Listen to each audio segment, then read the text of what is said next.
Guys, you wouldn't believe it. I had, like, one of the best muffins earlier, like an hour ago. Man, it was so good. I went to Superstore earlier, and I got myself some jumbo muffins. They're muffins, but they're like twice as big as a regular one, and they're so good. I got these carrot muffins, and it actually tasted really good. It tasted like cake. And that just reaffirms that carrot cake and carrot muffins are like my favorite kind. It's just so good. But that's probably what I'm gonna be having for breakfast for the next 5 days. Wake up, have my tea, have a carrot muffin. I'm all good to go. So, anyways, we're doing more Great Ace Attorney today. I'm actually recording this in the evening because I did my morning session. I'm recording this about, 10 hours after the last one. I went for my nice long walk. Actually, I did 2 walks today, because I went for a 2-hour walk in the morning, and then, that made my arm really sore. I don't know why. Whenever I go for walks, like, it's just my right arm gets really sore after I walk for more than an hour. Maybe I'm, like, out of shape or something. So I did that. I did a Fire Emblem Awakening stream with Jose and Zeppi. It didn't go very well, so we canceled that. And then I watched YouTube for a bunch, and then I went for another walk, and that's the walk that I went on to get my muffins, so that was like another hour or so. So overall, I walked like 15,000 steps today. This is a pretty big amount of walking. And man, if I can walk that much every day, that'd be pretty good for my health. So maybe I'll try and make that a habit. I don't know. But anyways, we're in the final part of the game, pretty much. So we have to do testimony from Eugen Mikitoba. And from what I know, there's like 2 or 3 more like testimonies left in the game. So we're actually pretty damn close to finishing this game. Before you begin, a word of warning. Oh? You will state truthfully and accurately what you saw and what you heard at the time. I wouldn't dream of doing otherwise, my lord. The moment your testimony verges on supposition, I'll expel you from my courtroom. Remember that. Hey, usually judges are like, do you swear on oath to tell the truth and nothing but the truth? That's like your usual judge, but Strongheart, he's just like, if you lie, I'm kicking you the fuck out. From my own observations, I couldn't say there was any indication of the autopsy reports having been fabricated. This resulted from a wound made by a Western-style sword transfixing with the heart. That I found a little strange. Western style? But isn't Karama a Japanese sword? There were no other signs of internal injury, nothing questionable at all. It was just that beautiful but dangerous piece of evidence removed from the man's stomach. Presumed to have been swallowed by the victim as a way of posthumously identifying his assailant. Wait, that was like the shortest testimony ever. No indication? Nothing to suggest fabrication? Professor Ikitoba, are you certain about that? Well, nothing that I could possibly identify as such, much less swear to in testimony. Ugh.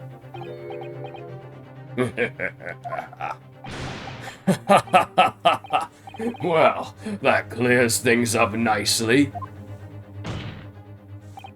The only fabrication here, Soki, has come from you. What? You claim the inspector confessed just before his death, but that is fabrication. No, he freely acknowledged it. I swear he did. Freely, with the tip of a sword at his throat, the man was clearly at his wit's end. The court will give no credence to this confession that was uttered in obvious desperation. Quite simply, there was nothing questionable about the investigation of Lord Clint Van Zeek's death. And with this testimony, we have, without question, uncovered the whole truth of the matter. Objection. If I may, my lord. There was most certainly something questionable about it, and the whole truth does rather elude us, I feel. I beg your pardon. Well, you're obviously aware of the facts of the case. All 4 of the Professor's previous victims died when an enormous beast was set upon them that ripped out their throats. Oh, such horrible, horrifying crimes. But curiously, the killer's last victim, Lord Clint Van Zeke, suffered a different fate. Yes, you're right.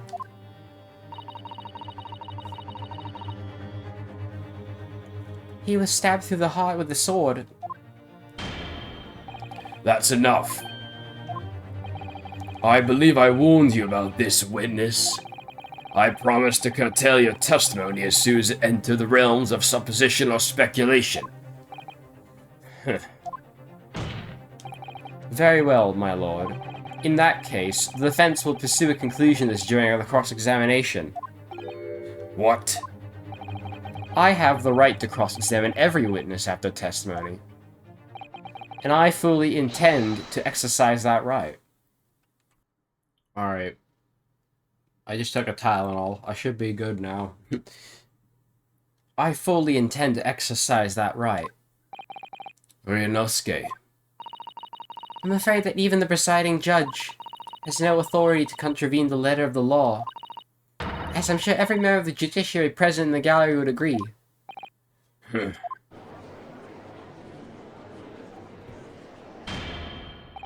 Very well. You may begin, counsel. However, the moment your argument strays from the established facts, I will not hesitate to bring the cross-examination to an end. Proceed with caution. Yes, my lord. Oh boy, is this gonna be one of those things where I can't press everything, or what? Then again, I think that's only ever been done in Trials and Tribulations. Like, I think it was done in, like, one case, and that's it.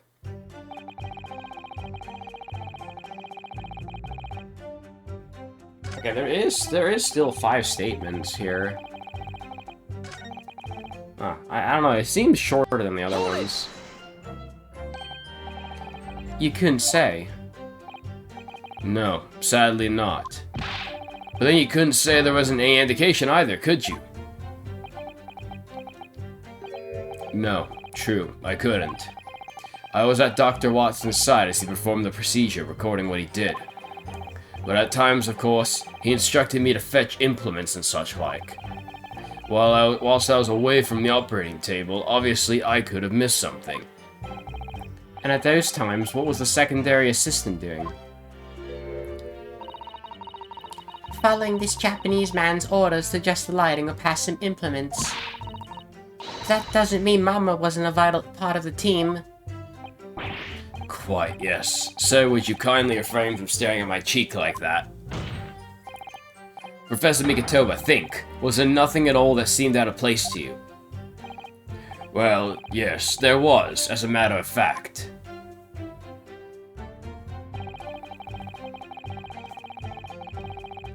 Hold it! In all of the previous 4 killings attributed to the Professor, the victims were killed by an enormous dog, I believe. Their throats were, well, mauled? Correct. And yet Lord Van Zeeks was stabbed. Ah, do you mean to say... You think Lord Clint Van Zeeks may not in fact been one of the Professor's victims? There's no basis on which to doubt the findings of the investigations carried out that time.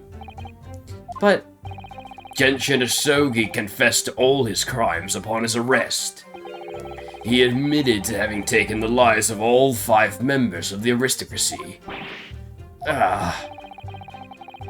Yet the beast that was used to carry out the killings was never identified. No evidence was found to suggest that Genshin ever had kept a dog. Wait, yeah, that's so weird. He had a dog? A true hound of hell. Why is this the first time this is being brought up? Hold it! But You weren't actually present at the autopsy yourself, were you, Dr. Gori? Does that matter? Well, I just wonder how useful your testimony can be in that case, really. I mean, it would be different if your mother, Dr. Scythe, were in the stand, but... I read all the paperwork about the case, and Mama's told me the stories countless times. The statement I just made is exactly what's written in the autopsy report. I did confirm that myself at the time, it's true. Besides the stab wound, there were no other signs of internal trauma. I see. Mama told me all about it. Oh? She said that there was nothing of note internally. But they did find an amazing piece of evidence, something unbelievable. Unbelievable? What do you mean? Come on, Dr. Gori, what was it?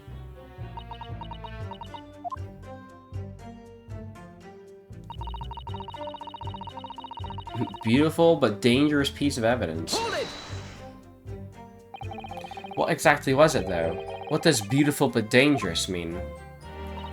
Well, it was sparkly and round with a hole, as it might slip over a finger, perhaps. It was a ring, belonging to Genshin Asogi. A ring? My father's ring was inside the victim's stomach? At the time, Genshin wore a large ring on the digitus cordis of his left hand, the fourth a ring finger. Is this gonna be that, that, like, thing that we found at the end of Case 2? I'd understood it was some sort of keepsake. When my father left Japan for London 16 years ago, I was 8 years old. But I remember that ring. You do? My father's possessions were sent to a family home in Japan after his death, but the ring wasn't among them. Obviously not. It was a key piece of evidence. It remains under lock and key in the stores at Scotland Yard to this day. After the autopsy, Genshin was summoned by the police to check for the presence of his ring. It wasn't on his hand, of course. Moreover, there were deep abrasions on his finger where it had been pulled off. They arrested the man there and then, right before my eyes. How could they? I brought the ring along with me today. What? Well, that is not at all similar to the thing we found. Here it is, a bit dusty from years in the stores. Good gracious, yes, that's it. I haven't seen that in 10 long years. And that was found inside the victim's stomach? Yes, I'm afraid so. You hesitated there, Professor Mikatoba. Should we read something into that? Well, it's just that thinking back now, I didn't actually witness the moment it was extracted from the victim's body. Oh my, really? At that precise moment, Dr. Watson asked me to fetch him a new scalpel, you see. Dr. Gori, the removal of historic evidence from the stores requires my consent, does it not?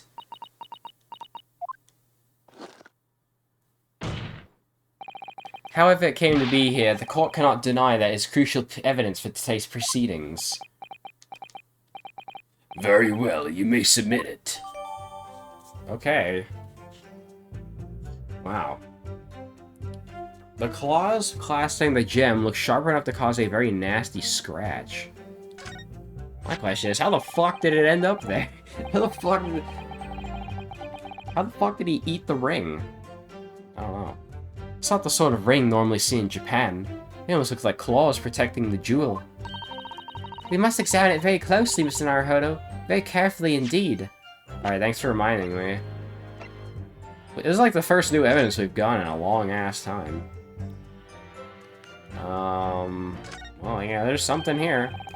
These fat claws are doing a good job of protecting this equally fat gemstone in the middle of this ring.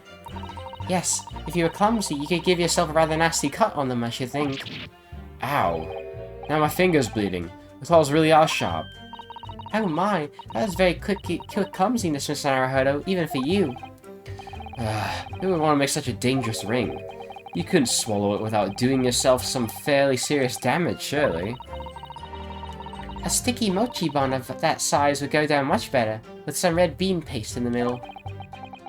Someone as clumsy as me would probably manage to choke on it somehow. So that doesn't seem to have anything. It's just like some angle I'm supposed to look at it from. It doesn't seem to have any other things I can examine. It's gonna be like a blue badger case where I have to line it up at a very specific angle. Alright, well I looked at it, so yeah. Hold it! And that was the decisive piece of evidence that led to Genshin Isogi's arrest. Correct. After further investigation by Scotland Yard, the man admitted to his crimes. That's a lie. My father was no killer. Barak Van Zeeks, it was you. You twisted the truth to suit your purposes. Your hatred of me doesn't change the facts as they've established 10 years ago. My brother Clint had closed in on the Professor. In the end, he exposed that man and put a stop to his lethal rampage. In the way only a man my brother's caliber could. I know at some point we're gonna have to do excuse me, but I don't know when that's coming up. That's everything, is it? Poor father. He looks so troubled. Perhaps because 10 years ago, something happened that's been weighing on his mind. Oh.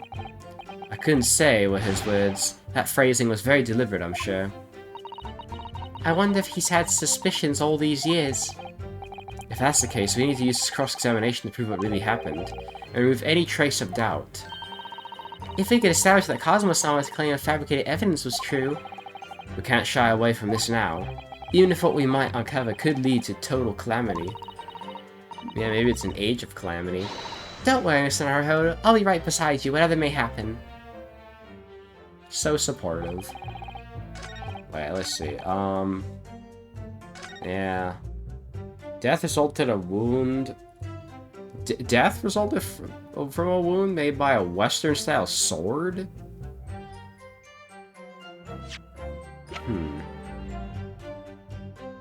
Well, I don't know. We don't know if the ring was killed. Okay, well we can present the ring now, right? Objection! The court has heard the ring was extracted from the victim's stomach, but you didn't actually see it being removed, did you, Professor Mikitoba? That's right. As I said in my testimony before, at that moment I was fetching a replacement scalpel that Dr. Watson requested. In other words, you can neither confirm nor deny whether this ring was in fact really coming from the... Okay, I read that completely wrong. What are you suggesting, Counsel? That the ring was never in the victim's stomach to begin with. It's entirely feasible that Dr. Watson fabricated that detail about the autopsy. What are you saying? That Dr. Watson... That Dr. Watson was in possession of the ring in advance, after it was somehow stolen from Mr. Isogi. And he produced it during the procedure, pretending to have found it there and then in the victim's stomach. Objection! Supposition at the best. What possible evidence do you have to support such a rash claim? This evidence right here. That's the autopsy report. It's explicit in that report, Counsel. Other than the ring, nothing unusual is noted internally. So I'm not sure how you intend to prove your point. You've already done it for me, my lord. The lack of internal injury says it all. What? To swallow a ring of this size would require considerable effort and determination. And in addition to its size, there are the sharp claws around the gemstone to contend with. My brother was a determined man, and on the brink of death even more so, I'm sure. He would have stopped at nothing to ensure that the evil killer was not a justice.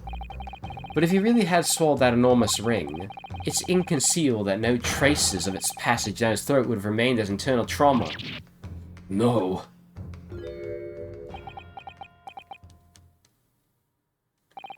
And there you arrived at the sticking point. That's precisely why I had my doubts about the findings myself 10 years ago. Then why didn't you say something at the time? I did. I still remember the conversation I had with Dr. Watson in the laboratory that day. Look at this. Now, this is a very curious thing to find in a man's stomach, wouldn't you say? But isn't that a rather peculiar, Dr. Watson? What's that now, Mikitoba? Well, if he swallowed a ring of that size with those sharp metal claws that it has, surely you'd expect to see damage to the throat and esophagus. Torn mucus and membranes at the very least. Oh yeah, I forgot. That's how they spell esophagus in Britain. It's really weird. It's kind of like how they spell fetal with an O as well. Dr. Mikitoba, may I remind you that I have vastly more experience than you. I'm terribly sorry. I can think of plenty of ways to explain why no injuries would be seen. No, let's say this. The victim would appear to have ingested the item as evidence to identify his assailant. Go ahead, write it down.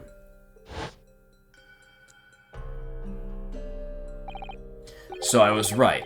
Dr. Watson deliberately fabricated the results of the autopsy to implicate my father. I'm disappointed, Counsel. That argument's nothing more than speculation. What? Dr. Watson was Britain's leading authority on forensic science and autopsy work. There's no scientific basis on which to doubt the man's expert opinion. Pardon the interruption, my lord, but damage to the mucous membranes of the throat is easily identified even in living subjects. Using a device called an endoscope recently demonstrated in practical use in France. I want one. The government can pay. I don't think so. And Dr. Gorey, rest assured that your removal of evidence from the stores without permission will not go unpunished. We open up the dead to find the truth. I beg your pardon. But Mama, she chose to stitch her corpses up, with all his secrets inside. That's wrong.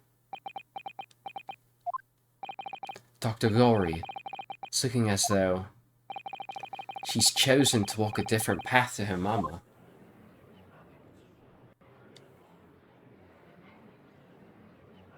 You're gonna put your foot on the table again? Yes, the ring. What about the ring?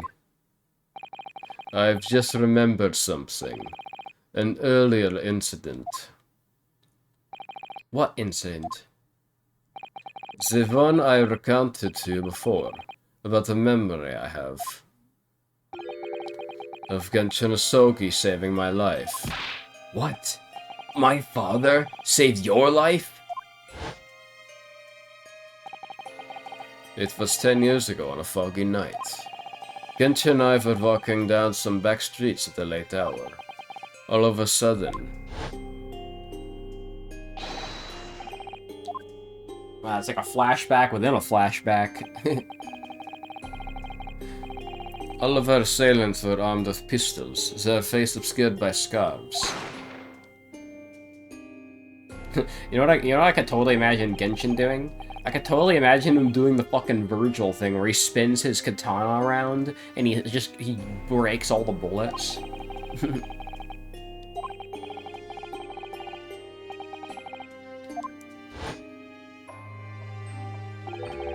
It was on the ring finger of his left hand that he used to wear that ring. Oh, are you saying... I've always believed those thugs were after me, but now I'm starting to question if perhaps I wasn't the intended target after all. Oh, wait, but... Genshin was arrested 2 days after that attack, and in that short interval, the decisive evidence needed to indict him was miraculously found. You mean, the ring was stolen from him? You think that's what those thugs were after that night? Oh, wow. Objection! Oh shit, Cosmo's not happy. You pathetic coward. You expect me to believe that you weren't involved? What do you mean by that? It was you, wasn't it? You're the one who took it. You stole my father's ring. You set the whole thing up so you could paint him as a mass murderer and have an arrest. Cosmo. Open your eyes. Ryunosuke. You must know deep down, the truth can be completely obscured even when your judgment's only slightly clouded. But at the moment, you seem to be floundering through a dense fog. Is that why you were so insistent I should be present in this trial? To see you like this?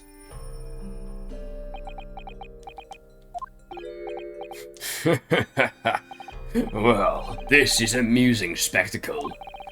What a grandiose expression on your face, as if you were Lady Justice herself. Is that the first time he smiled? It's kind of sinister that Strongheart's only smiling when he's winning. I'm pretty sure that's the only time, right? It seems you've thoroughly convinced yourself of this alleged fabrication of the autopsy results.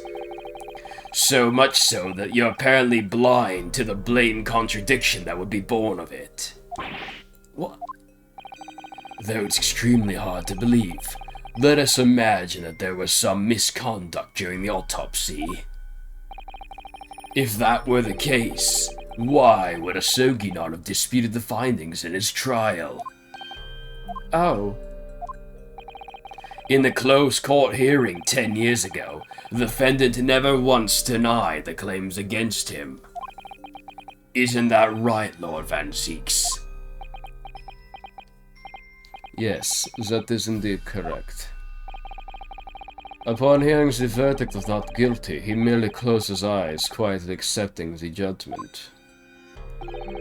The actions of a man who has accepted responsibility for his deeds and is resigned to his fate. But then...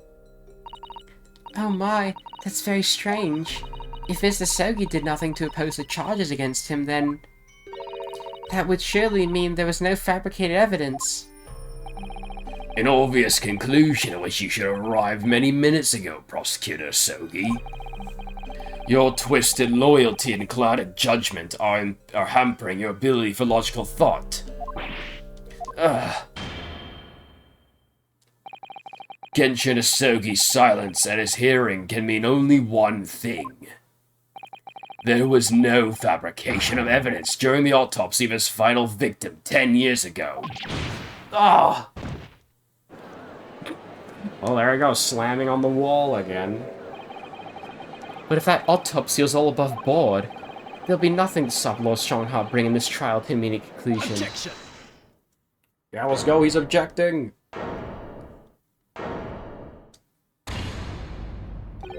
Wow, so dramatic, bro. Thank you, Ryunosuke. If it wasn't for your frank words just now, this trial may very well have ended prematurely. Kazuma. What's this latest absurdity, Counsel? My lord, your reasoning is perfectly sound, but for one giant hole. I beg your pardon? You claim my father's silence was due to the fact that there was no fabricated evidence.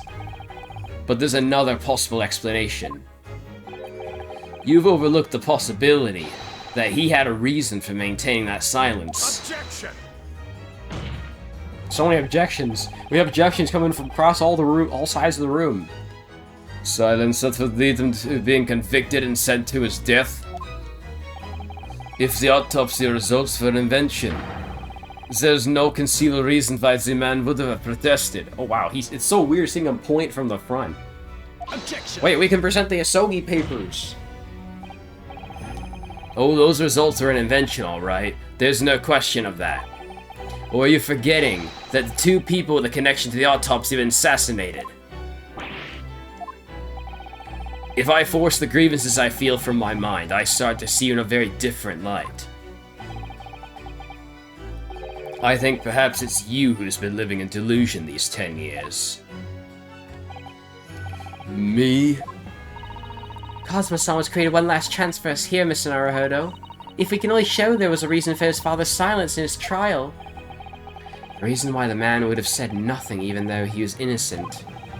Could have been part of some negotiation power. Yeah, negotiation is the key word here. Enough rhetoric. This court must show evidence.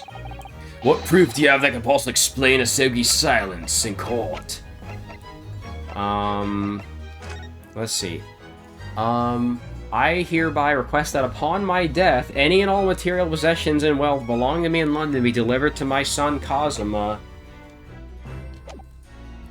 There it is, right there. Take that!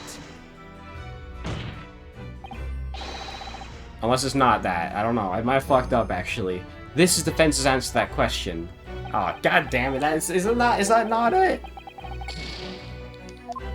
I thought I had it, bro. If Cosmo-sama's father knew the evidence being used to convict him was fabricated, why would he have said nothing in his trial? For me, I'd have protested my innocence until I was blue in the face. So if right about the autopsy results, there must have been a strong reason for his silence. I thought it was the Asogi papers. That would make so much sense. Perhaps he was saying nothing in exchange for some sort of clemency. Ah, that could be it.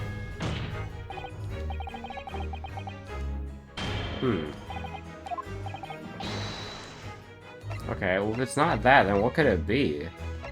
Maybe it's the sword? Could be the sword. Well, let's think about what it isn't.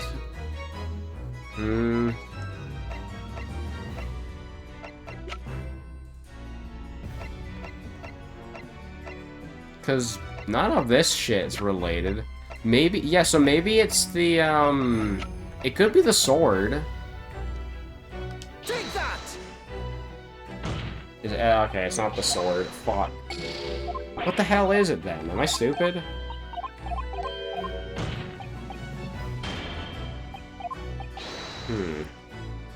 What else? What? I mean, maybe I'm stupid and I overlooked a piece of evidence or something. Let's see. It's not the candle, it's not the hairpiece.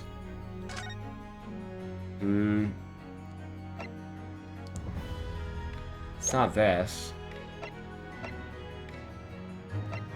Is it the notice board? Yeah, it's not like I can update this. I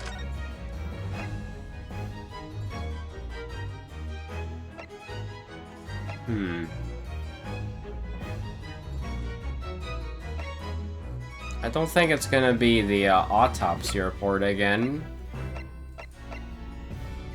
Do I need to examine this again? Maybe I need to present the ring? I don't know, man. Take that! No? Shit. I'm honestly missing something, then.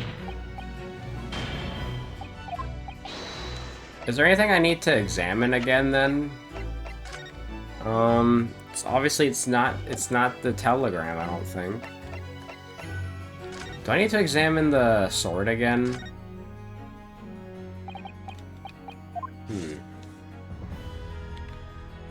I've already examined the sword, though, in great detail. And there's only one thing to examine, and it's the blade itself. Quick, pull the ears. Aw, I don't think I can pull the ears. Am I dumb? Like, what am I missing here?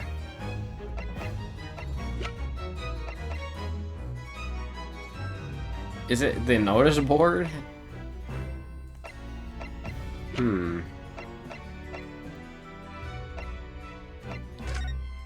What about this? Is it the notice of dismissal?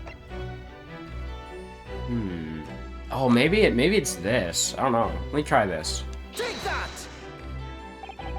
Okay. It's true that Genshin Isogi's silence during his trial resulted in his conviction. But that didn't actually lead to his execution. On the contrary, it led to his escape. An escape that was only possible because he'd been sentenced to death. Ah, I see. Although I find it hard to believe my father would be negotiated that in that way, the defense is correct. A fake execution, falsification of a death certificate, and a jailbreak inside a coffin. Clearly such an elaborate plan couldn't have been carried out by my father alone. It must have had the help of a collaborator from the judiciary. I have here the special notice of the chief warder who was working in that prison at the time. The notes read, there are indications that the jailbreak was in planning prior to the inmate's incarceration. In other words, there were suggestions of some sort of negotiation between Mr. Sogi and the British government. In exchange for his silence in court, he was given an assurance that he would be broken out of prison. Yes, with that sort of clandestine agreement in place, I can imagine he would have kept very quiet. So, I think I may be getting ahead of myself, because I think we do have to present the Sogi paper still, but I guess we have to kind of lead into that first. I would go further than that, in fact. I would say that the elaborate jailbreak of Mr. Sogi can be explained in no other way.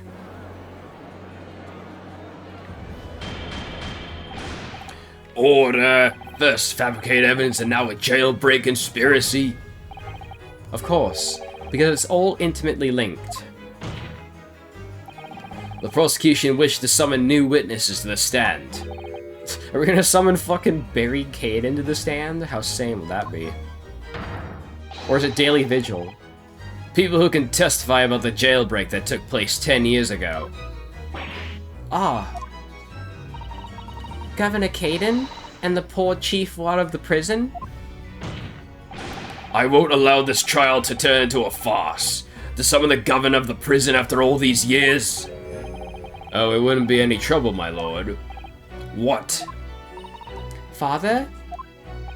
My dear friend may appear a little rattle-payed at times, but I can assure you, he is extremely thorough.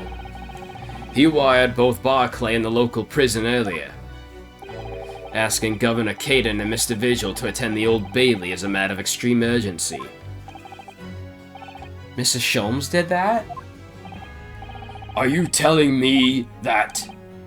Both men are, unless I'm much mistaken, waiting just outside the courtroom at this very moment. Oh, hell yeah, we're gonna have non-stop debates, dude. My lord, you must permit this trial to proceed as you declared at its outset. You promised that we would stop at nothing to uncover the whole truth behind these disturbing findings. Very well, bring in the witnesses. Make no mistake, I too would like nothing more than to lay this business to rest once and for all. And sit your ass back down.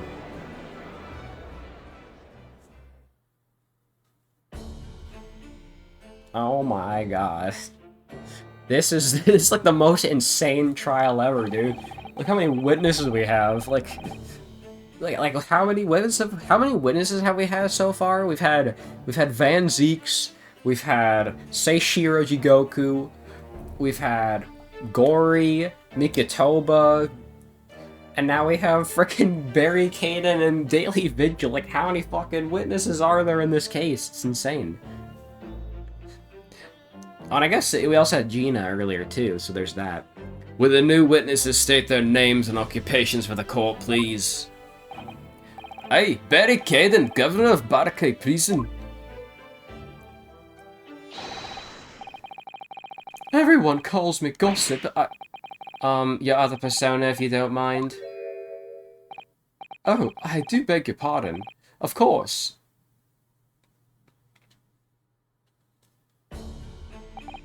My name is Daily Vigil. I used to be the chief warder at Barclay Prison. The reason you've been summoned here to court today is to testify about the jailbreak of the so-called Professor 10 years ago. Losh, the Professor? We've already been through all this a decade ago. And the conclusion was that there was nothing at all what happened. A convict escaped from your prison, Governor. Hardly what you call untoward. Oh, wait. The convict's death certificate was somehow falsified after he was allegedly executed.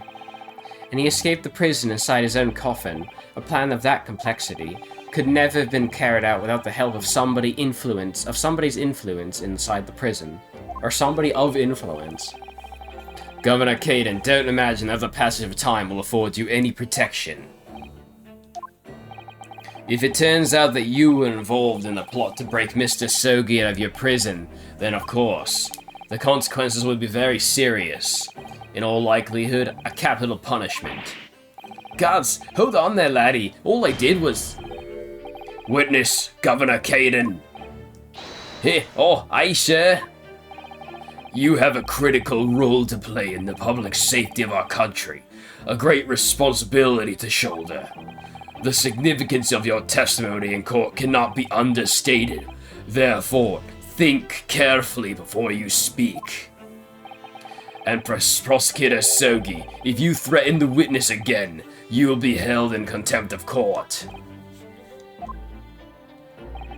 My apologies, my lord.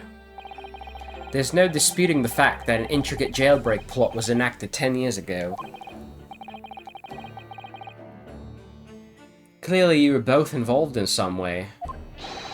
So you'll testify before the court now and explain exactly what took place. Very well, let the witnesses give their formal testimony. Tell the court everything you know of the plot to break Asogi out of Barclay 10 years ago. Oh boy, there we go.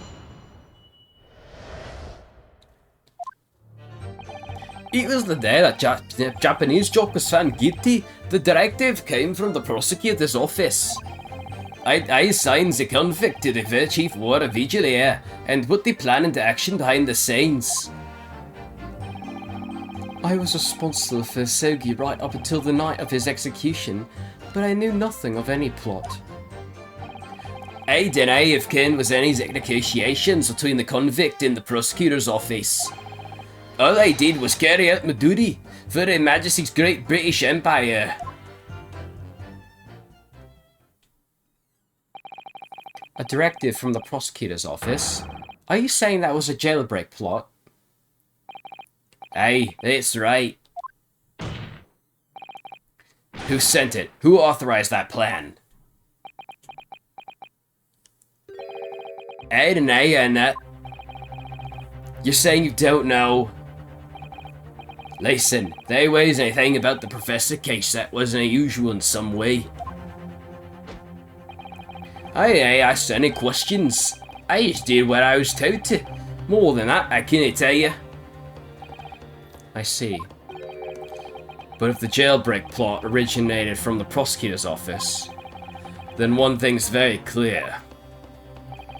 As suspected, there were clandestine dealings going on between Mr. Sogi and that office. Now, how many damn times are they going to use that word, clandestine? The jailbreak was promised in exchange for Mr. Sogi admitting to his crimes he didn't commit.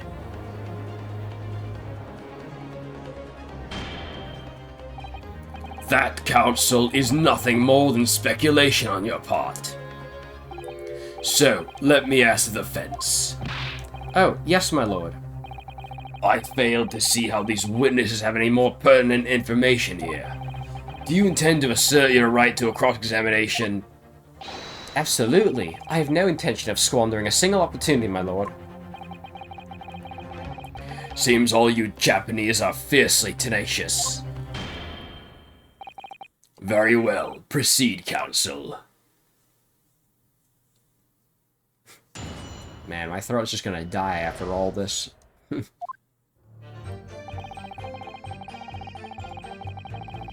Hold it! And you say you don't know who actually issued the directive? Hey, that's right. All I can be sure of is that it was official. But if it was from the prosecutor's office, that narrows down who could have issued it right up straight away. It wasn't me. How can I even say with certainty that it did originate from the prosecutor's office? What? There's no telling where it started. There's a fair chance it came up from high up the ladder. Basically, I can't give you any indication of who was behind it. You can't be serious. All we can say for sure that is that the order must have come from somebody in authority, I suppose. Yeah, like Strongheart. The likes of us on the ground, as it were. Didn't they bother with idle speculation? We just get the job done.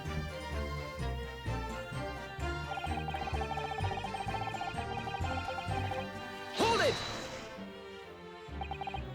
So, Mr. Vigil, you didn't know anything about it at all? That's right. My only role in this scheme was as a scapegoat. That's right, isn't it, Governor? Some poor beggar had to take the rap for it. Alright then, who else did know about the plan? I've not the first idea, laddie. My part in the whole business was basically just dealing with the aftermath. But I wouldn't be surprised if there was any other folk in the prison service that had been given similar orders. So you don't know who else was involved? Aye, that's right. All I can tell you is that the night it actually happened, the person at the reins was Dr. Stevens. Dr. Courtney Stevens? Or Dr. Scythe as she's known now. Oh, why'd I have to get caught up in such a terrible business?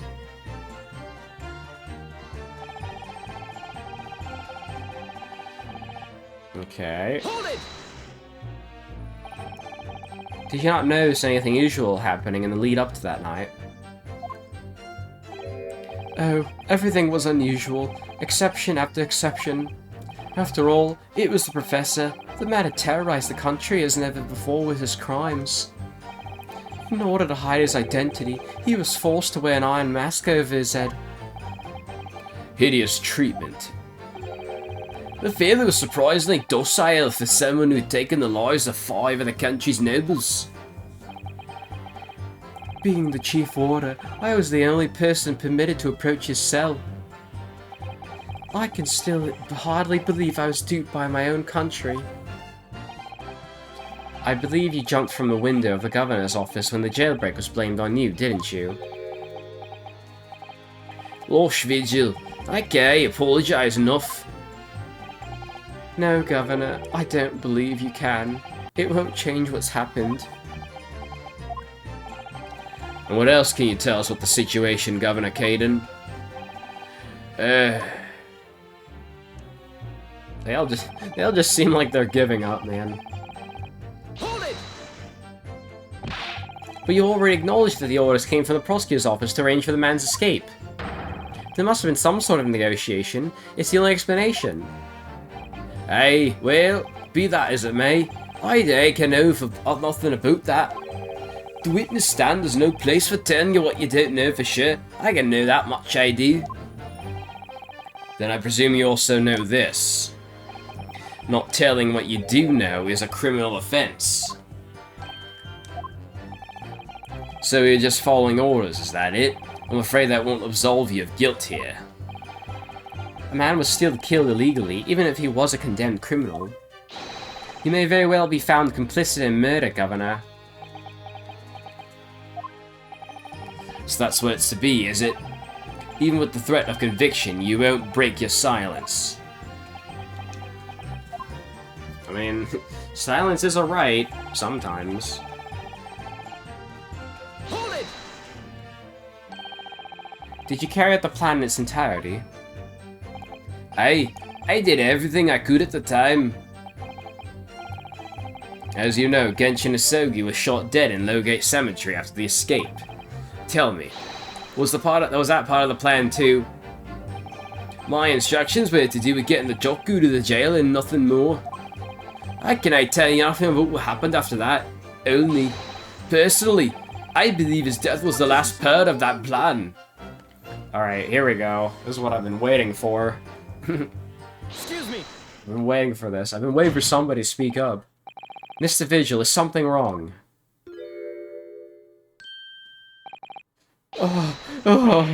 Yes, sir. What can I do for you, sir?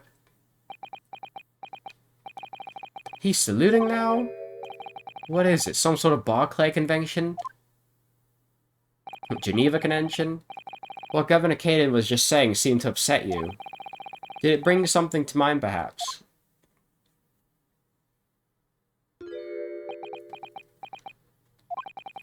For the last 10 years, I've completely blotted out the memories of that time from my mind. I was betrayed by my superiors, in the name of my country. Just as my father was betrayed, it seems.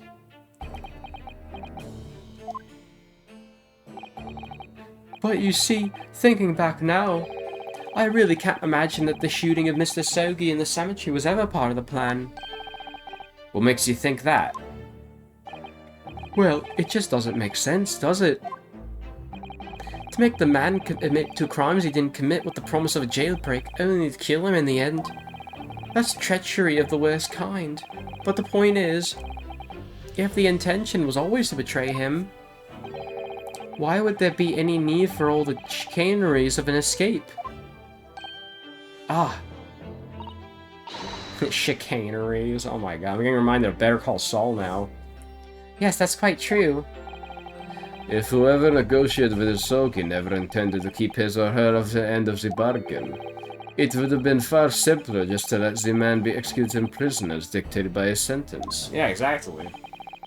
It all happened in that vast chamber of secrets that is Barclay, behind the high prison walls. Chamber of Secrets? Harry Potter reference? I suppose nobody knows what really went on in the execution room now.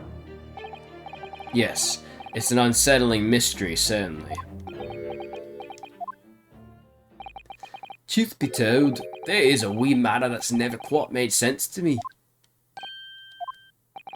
If you believe there was some kind of negotiation behind the jailbreak between the Sogi and at the body top, it does quite add up, does it? Governor Caden, I must insist that you explain these doubts that you have. By amending your formal testimony. Gods! Aye, go on then. The cold stare. Seems to me that the Japanese fella didn't have nothing to bargain with. Okay, is this where we present the Isogi papers? Objection! There we go. I've been waiting for that to pop up again. Confessing under oath to murders he didn't commit on a verbal assurance of later being broken out of prison. Genshin Isogi was taking an incredibly risky gamble. Very true. There was nothing to stop the British breaking their word and executing him behind closed doors anyway. Under normal circumstances, no man would stake his life on a gentleman's agreement like that. Which means that Mr. Sogi must have had a trump card. Something that guaranteed he wouldn't be betrayed. Some kind of weapon. Hey Vass, that fella couldn't possibly have had anything like that. But you know that he did, Governor. The Isogi Papers, the name given to the last will and testament of Genshin Isogi. Ah. Turns out that Mr. Sogi was hiding his will in his cell at Barclay. Chief Lord Vigil caught him with it one day. You squealed, did you wee rat? Did I tell you no to keep that a secret? You can't touch me now. Oh. When Mr. Vigil caught sight of that wheel through the bars of the convict cell, Mr. Sogi pleaded with the warder. Yep. We did see this before.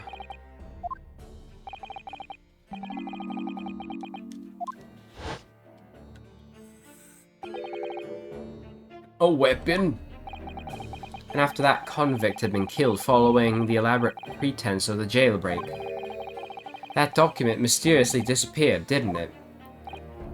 Well, yes. All the prison warders searched through the belongings in his cell, but... that will was just nowhere to be found.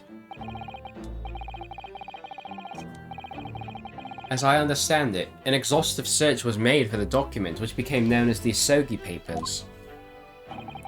Governor Caden, I believe you ordered your prison staff to find it at all costs, didn't you? Eh? Would I be right in saying that you knew? You knew that the so-called Asogi papers had the potential to make great waves somehow. Jings, what the blaze are you blathering about? About The wheel was found, right in proper. In the fella's cell where it would be. But how can that be? Where in his cell? We all searched the place from top to bottom. Well, you did do a proper job, eh, you peely-wally galoot? You can't criticize me now. Look how freaking silly this is. I showed you at your fore, did I know, young lawyer? Yes, you did. I have the document here. It's written in Japanese and reads, "The Last Will and Testament of Genshin Asogi." Which means everything as it should be. Not quite, my lord. You see, there's an undeniable inconsistency here. What? What inconsistency? Mr. Sogi described this document as the only weapon he had left. And yet, this will contains nothing of a significance at all. Nothing that would have given the convict any leverage. Are you suggesting, my learned friend, that the last will and testament stored at Barkay prison after all these years is actually a fake? As has clearly been demonstrated already, what went on at Barclay Prison was far from above board. This is crazy. That last vilification by the defense was an affront to the entire British legal system. This absurd notion of a weapon is something for which we have only the former Chief Warder's word. The man could quite easily be lying, or at the very least sorely mistaken. What? No, I definitely heard him say that, I swear. Clearly we need to get to the bottom of this. We need to know exactly what happened with these so-called Asogi papers. A waste of time. If the will was fake, where is the real document? Objection! Mr. Vigil was stabbed in the back by the judiciary 10 years ago. He lost everything, very nearly his own life. And now you're going to do it again. You're ready to brand him a liar and turn your back on him without even letting him defend himself. Oh shit, look at that angle, holy crap. Damn, we have never seen this angle before. I didn't even know there's people up there. Look at that. What did you say? Yeah, more testifying. It would seem that a vocal few here are utterly blind to the truth. Very well then, let the witness testify again. Tell the court precisely what you think you saw of the convict's last will and testament. Yes, sir, my lord. There's no way this is the final testimony of the game, right? There's gotta be like one more, maybe? I don't know, actually.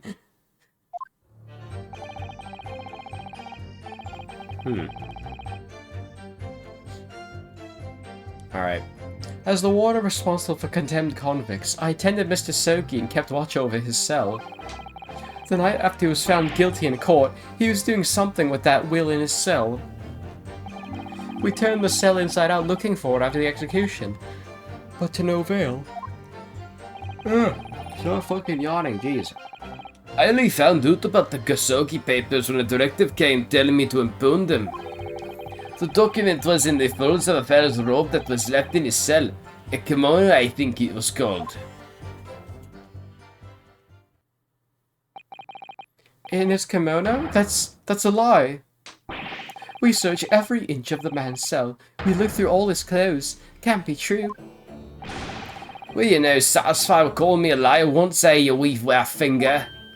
There's nothing you do about it now. You don't have any hold over me anymore. Other than the hold, you like to take on my cravat, of course. Is that what you're going to do, is it? Oh my god, that's so weird. He's doing the animation like he's being held, but he's not actually being held. Are you going to give me a good shake again, or are you too scared?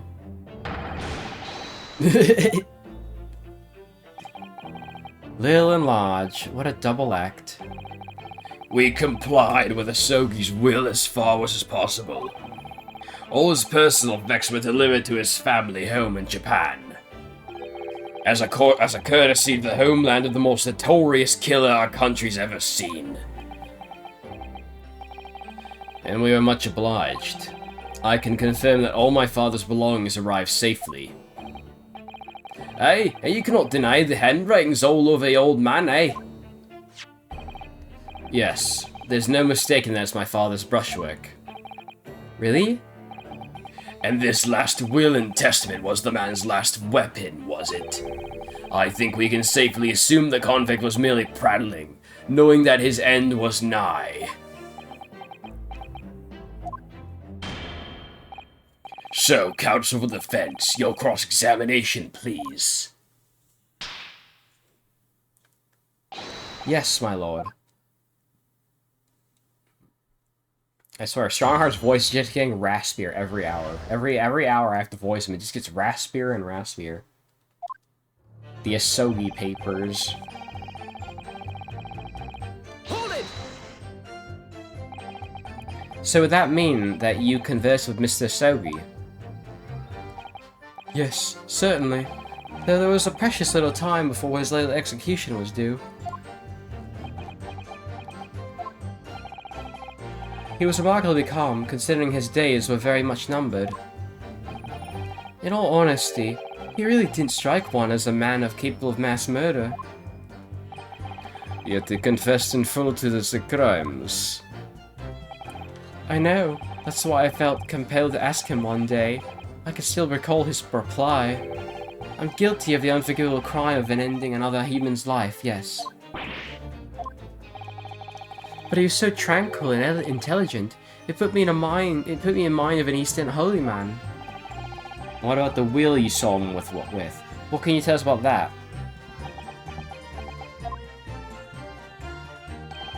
It was the beginning of all the drama. I remember it very well, yes.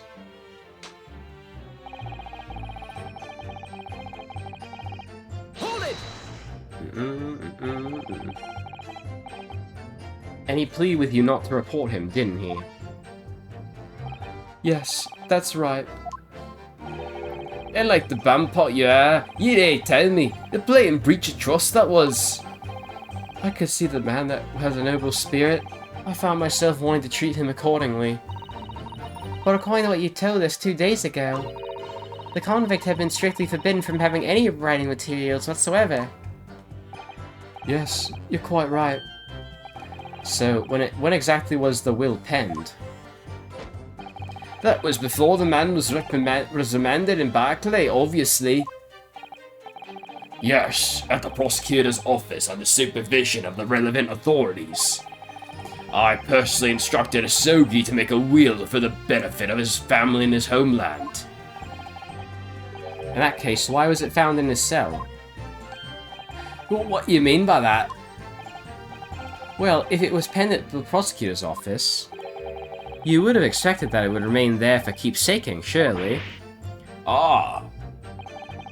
It's curious. There doesn't seem to be any obvious explanation for why it was subsequently found in the convict's cell. Oh, well. The defense makes an astute point. Well, Governor? A prison governor cannot be expected to ken the inner workings of the prosecutor's office. In that case, Lord Strongheart, perhaps you can shed some light on the matter. I am unable to offer an explanation here now. I would have to consult with the notary responsible for the will at the time. Sounds like an excuse to me. Well, alright. The fact that my father's will was discovered in his cell is clearly inconsistent with what was expected. I want to know why. Another inexplicable mystery, then. Well, thing is about that will.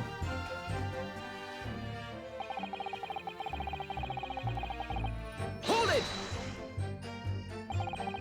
It was the governor who ordered the search for the will, as I understand it. Is that right? Yes, and when I reported back that we couldn't find it, he grabbed me by the cravat and yelled, "How can I have disappeared completely?" in my face. Aye, well, it's done to the governor to keep everybody working as hard as they should. I think the governor needs a wee taste of his own medicine, Mr. Naruhodo. The point is, it was clearly considered a very important document, wasn't it? But it proved impossible to find. That's right. Then before I knew it, it was in the morning paper, that blood-curdling article. The executed mass murderer who had risen from the dead. Oh, you mean... The article based on Mr. Joe's experience in Lowgate Cemetery. Well, it all comes back to Mr. Drebber now, does it? Yes, that was it. The day after I'd read the news, I was summoned to the governor's office. And that's when the awful accusation was made. That you'd aided Genshin Asogi to escape from the prison, resulting in immediate dismissal. I'm afraid I really don't remember anything after that. As the governor of the prison, I had no choice. I couldn't have done anything else.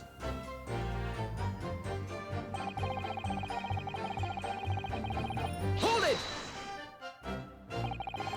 And that directive came from the same source as the one instructing about the jailbreak? Aye, from the top of the levels of the prosecutor's office. What name was on it? I didn't ken afford it and I didn't ken now.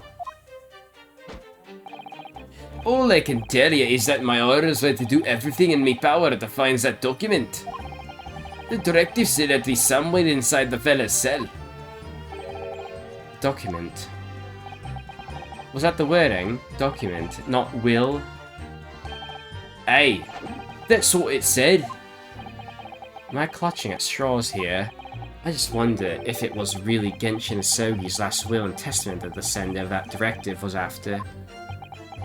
Can we press that further? Continue with your testimony then, witness.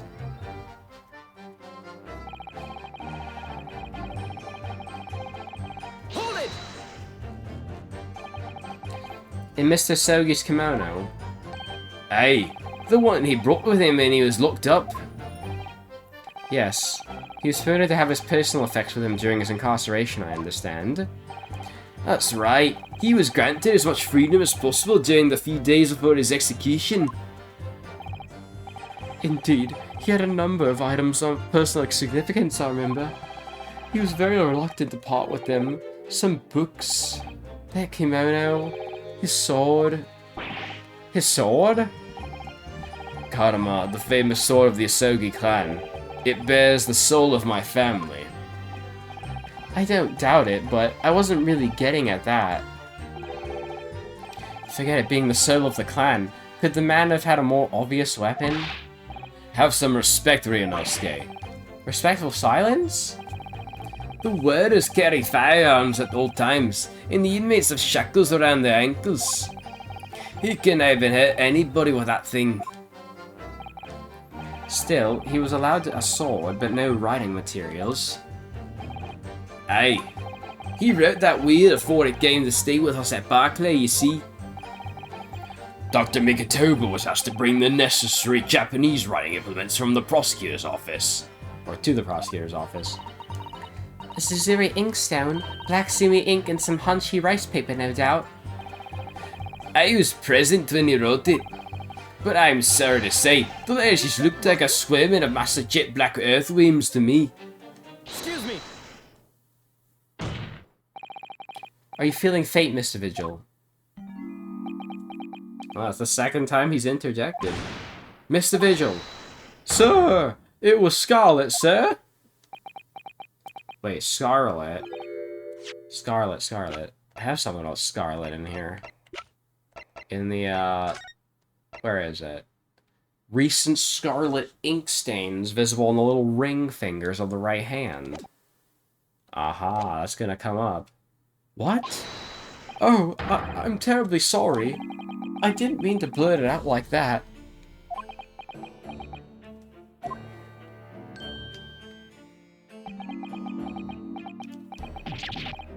Less swaying and more explaining would be helpful. Is it something about the testimony we just heard? Have you recalled something of importance? Something of importance? Possibly, or possibly not. I'm unable to tell which way he's leaning, I'm afraid. My lord, the defense asks that Mr. Vigil be permitted to supplement his testimony with this possibility of possibly not important detail. Permission granted. Go ahead, Mr. Vigil. Yes, it was Scarlet. As I remember, the document was written in scarlet ink, but perhaps I'm mistaken. Okay, so we present the autopsy report, right? Objection! There we go. Scarlet-colored writing is what you said, is what you thought you... Oh. Is what you said you thought you saw, Mr. Vigil. And I believe that's exactly what you did see. What? Havers again! You're no evidence to say that! Have a look at this report. Have a look at this report. Is that my brother's autopsy report? Yes, and there's something in here that's bothered me since I first read it. It states that scarlet-colored ink stains were noted on the fingers of the victim's right hand. Yes, so it does. Scarlet ink? Now, I'm not familiar with the habits of the British aristocracy, I freely admit. But I would hazard a guess they don't all go around with ink stains on their fingertips, do they? Your wit is not appreciated. My brother was a well-bred and fastidious man. Should ink have sullied his fingertips, he would have cleaned them immediately. What is your point, counsel?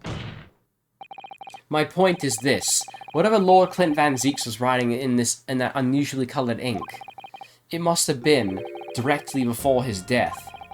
Because he died before he had the opportunity to clean his hand. What? I remember something troubled me at the time. At the scene, the lid of my brother's inkwell was open. Inkwell Isle. But Clint was punctilious about such things. It seemed unusual. And no document penned in the color of the ink that was in the inkwell was ever found. So the document had disappeared, are you suggesting? That the document my father had in his hand that night in his cell was... the same document that Lord Clint Van Zieks was writing moments before his death? Then it was... If Mr. Vigil's testimony is to be believed, it can only mean that, yes. Mr. Vigil. Sir! When you spotted Mr. Sogi with a document in his cell, his precise words were as follows, were they not? Oh, here we go. Same flashback again.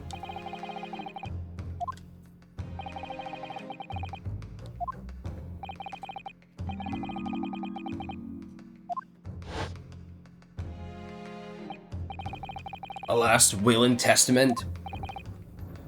Oh. If the conversation really did go as Mr. Vigil says, then what we now know completely changes the meaning of what Mr. Sogi said. You really think? Mr. Vigil did indeed seize the convict with a will, but it wasn't that of Genshin Asogi. It was the last will and testament of Lord Clint Van Zieks. No. What? Objection! This is madness. My brother's last will and testament? That would mean he had chosen to die. That is what it would mean, yes. No, impossible. That is utterly out of the question. Lord Van Zieks. Clint was pursuing the professor. He consumed him day and night. Whatever happened, he would never abandon his investigation for its conclusion. Never. He wouldn't rest until the job was done, until the killer was caught. The idea that he would willingly accept his own death is obscene. Objection! And yet we can be sure that he was writing his will moments before his death. And that Genshin Asogi came to be in possession of that document. So what could the will possibly have contained? Clearly something that couldn't be made public under any circumstances whatsoever. Because armed with that document, my father was able to negotiate with the judiciary for his life. It was something so damning that it prompted the powers that to be enacted that darling jailbreak plot. Yes, there can be no question that the will contained information of the utmost secrecy. Information of the utmost secrecy. Oh, no, it couldn't be. What are we on to here? I've heard more than enough. Pursuing this notion of a phantom with nobody can attest to having seen serves absolutely no purpose. Objection. No, my lord, that's unacceptable. What did you say, counsel? The last will and testament that Genshin Asogi had in his possession was that of Lord Clint Van Zeeks. All the testimony and evidence presented to the court has logically led us to that as a possibility. We have a duty to pursue that line of reasoning to its conclusion. But with no possible means of knowing the contents of this document, there is no line of reasoning pursued.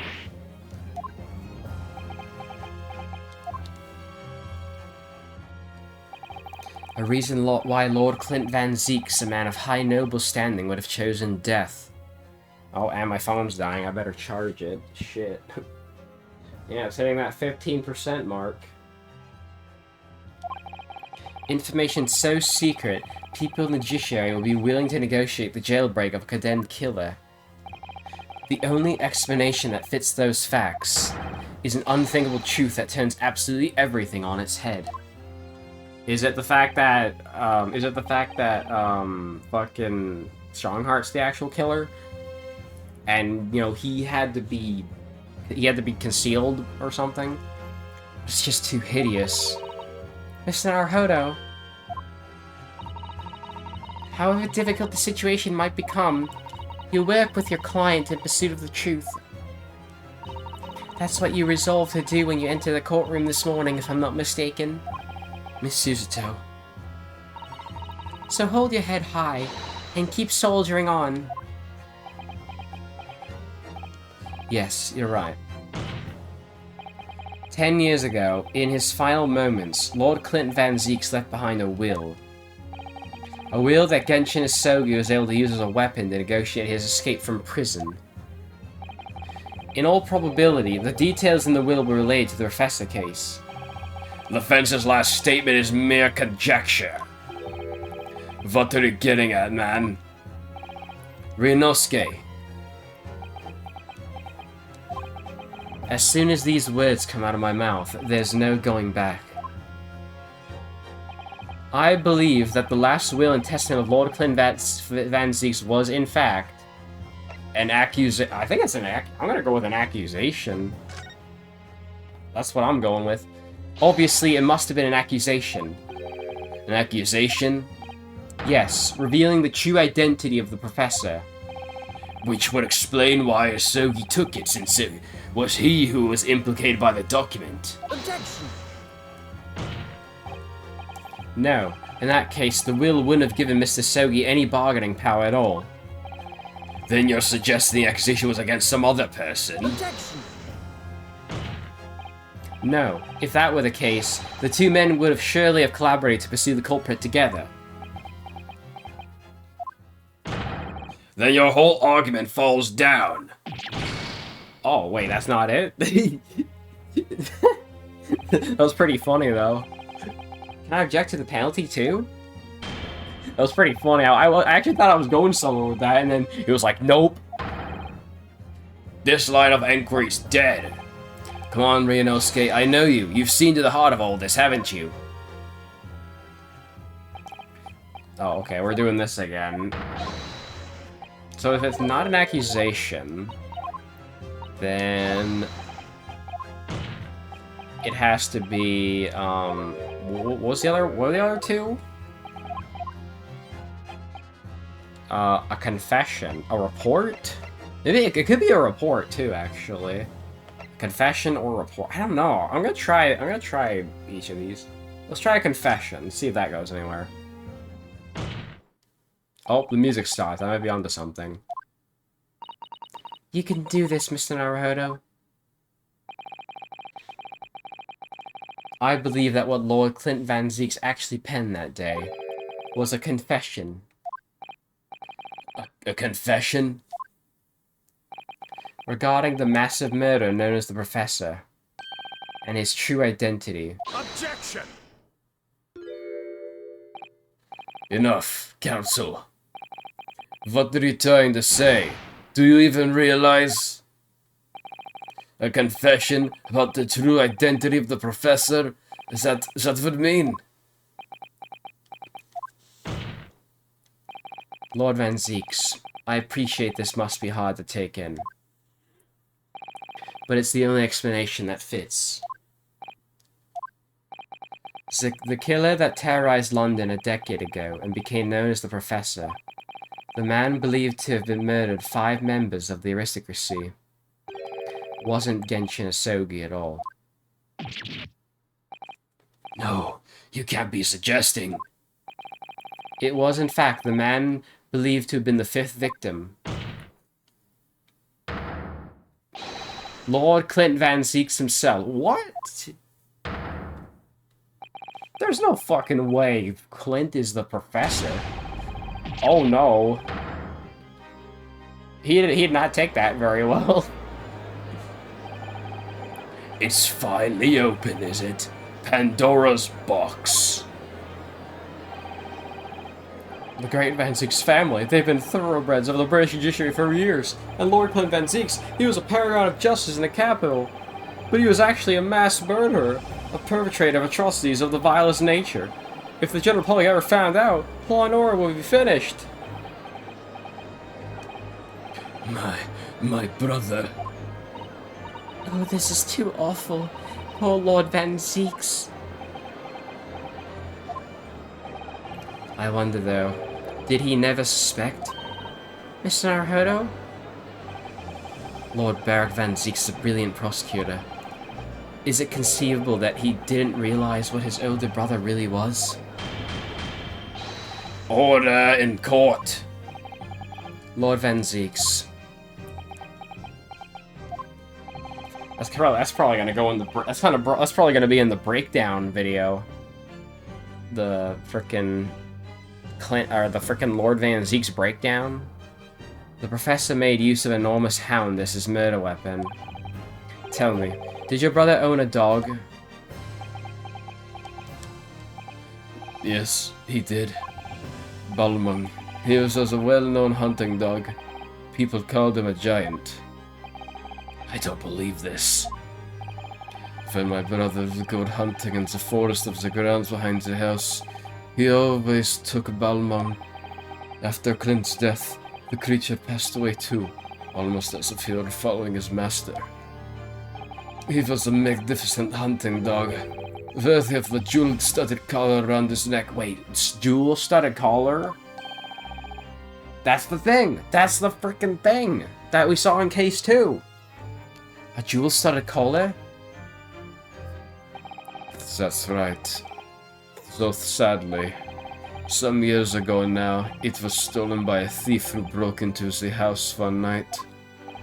A jewel-studded collar stolen by a thief. It so happens that myself and my colleagues have come across such a collar during our time in London. How could you? There was an odd emblem attached to the collar too, made of pure gold. It was topped with a small crown and bore an ornate capital letter B. What? An emblem bearing the initial B? Oh my, you knew it? It's the insignia of the Baskerville family. What? The Baskerville? Why is that name coming up now? Baskerville is the family name of my late brother's widow. That pure-gold emblem was an heirloom which Clint acquired upon their marriage. There can be no doubt then. The color you described was Belmont's. The family's insignia of Lord Clint Van Zeek's widow. There was a considerable amount of blood on the collar when we saw it. Since we know the dog was used for hunting, it could have been from its quarry, of course. But it could equally have been from human prey. Wow. I knew the collar was gonna pop up at some point, I just wasn't sure when. Oh, let me take a drink. This is too good. I don't know if I should even... I don't even know if I should stop. Like, I don't know. Maybe I should make this one long finale or something. I'll see. Oh. Damn, okay. So, in fact, the person responsible for these murders of nobles and royals was the noble himself. And that threatened to be an enormous scandal that would irrevocably destabilize British society. My father knew that and was using it to negotiate his way out of the unjust charges brought against him. But at the very last hour, those he bargained with betrayed him, slaying him mercilessly on foreign soil. Well, can you deny it, Lord Strongheart?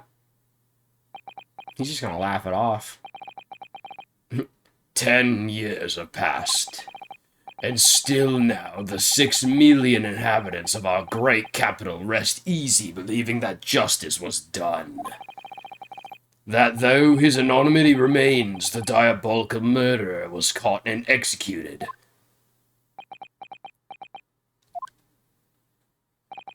Very well then, you may have the truth.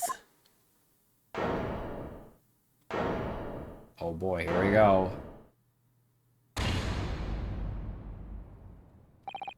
Tell me then. Tell me what Clint really was. Lord Clint Van Zeeks was too pure of heart. When he became a prosecutor and went in pursuit of the black roots of crime, he drove himself into a corner. He came to the uncomfortable realization that to fight the most fiendish of criminals requires one to become even more fiendish oneself.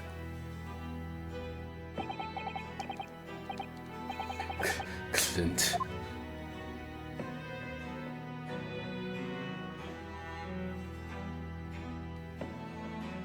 Wow, this song kind of hits different now.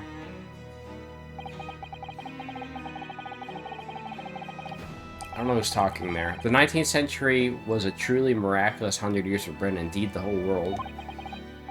New industry, new technology, with the birth of the Metropolitan Police Service, new law and order. But these dazzling new developments meant even deeper shadows were cast on society. Water sullied by factories, air thick with noxious fumes and crime, growing daily to fill the darkness. I think this is Strongheart talking. Lord Clint Van Zeeks made it his mission to combat that darkness. But as time went on, it slowly ate at his soul, until eventually he was consumed. It's ironic, really, and somewhat surprising that the truth has once again been unearthed. By a Japanese. Once again, who do you mean? So it's kind of interesting. I kept thinking this song was Genshin Asogi's theme, but in actuality, it's Clint Van Zeek's theme. It's kind of interesting how you can kind of hear it for both characters. Like, it makes sense for both of them. 10 years ago, your father, Genshin Asogi, turned up at my office one night. The Professor? Yes, beyond all shadow of doubt. You must issue a warrant to search his home at once. Don't be absurd. The man comes from one of our country's most illustrious families. He's a paragon of justice here in the capital. Yes, that's the point. That's why none of you British can see it. He's using his noble status as a diversion whilst he commits these atrocious crimes behind the scenes. Do you have evidence? Nothing definitive as yet, but he keeps the enormous savage hound on the estate. We need the full support of the judiciary for this. We're up against a member of the aristocracy. So a large family estate is a fierce guard dog. You should know that's commonplace here in Britain. I'm sorry, but I can't possibly put Scotland Yard onto this based on tenuous accusation of a visiting student. It's a cool illustration there.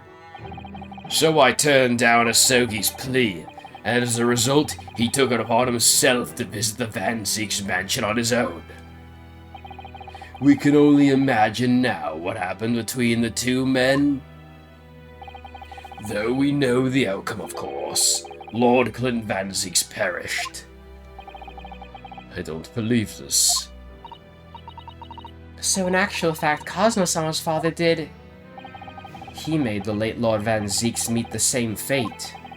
He put a permanent end to the Professor killings by taking the drastic measure of ending the perpetrator's life. So they're both guilty then. As soon as I heard, I hurried to the mansion. When I arrived, it was easy to grasp what had happened. And what about the will? Asogi must have already taken it. Nothing of that nature was found at the scene. We had no idea of the existence of such a document at the time. Damn.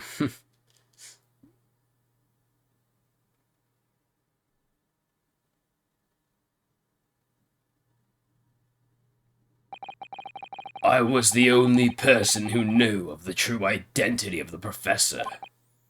So I resolved to keep it a secret, and to guard the secret to the bitter end.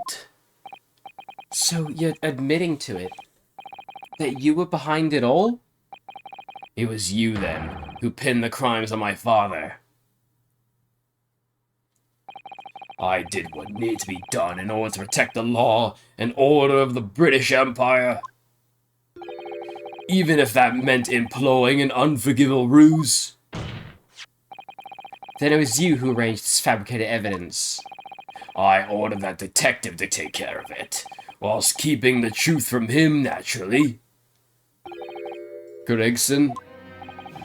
Obviously, he opposed me at first. Are you off your rocker? We can't do something like that. There's no question that it was Asogi who murdered Lord Van Zeeks. The house staff must have made statements when they saw the man running from the mansion that night. Yes, well, I have no doubt that there was a Japanese fella. But we haven't got a shred of conclusive evidence against the man. And worse than that, he doesn't keep a dog, so we're short of a murder weapon to boot. And we're short on time, Gregson. We must put a stop to this man's rampage for the good of the country. So we'll use whatever means necessary. Do I make myself clear, Detective? Blimey. So was that night 10 years ago when I was attacked by those thugs in the back streets? And Genshin's ring was taken. That was him, was it? That was Gregson and some hired help? Then the detective handed the stolen ring to Dr. Watson, who feigned its discovery from the victim's stomach during that autopsy. And in the light of that decisive evidence, Mr. Sogi was found guilty of the charges brought against him. However, behind the scenes, he had actually already struck a deal with his accusers, in which he agreed to silently accept the charges. But I just don't believe that part. As far as I knew the man, my father despised such underhand dealings. It was extremely easy to make him comply. You see, he had one crippling weakness. What weakness? Isn't it obvious? You, Cosmo Sogi? Me?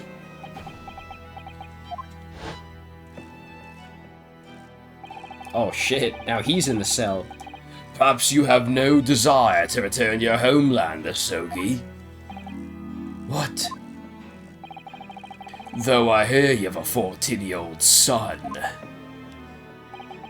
Agree to cooperate, accept your guilt without contention. And you will see Japan and your son again.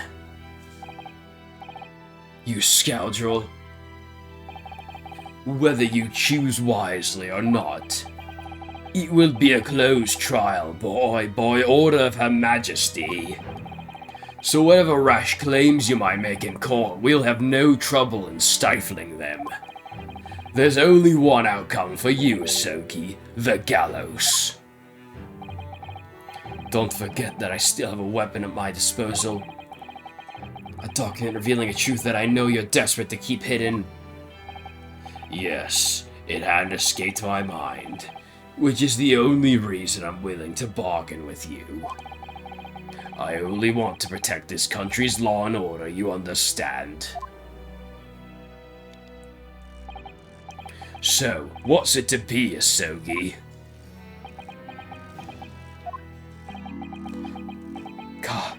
Kazuma.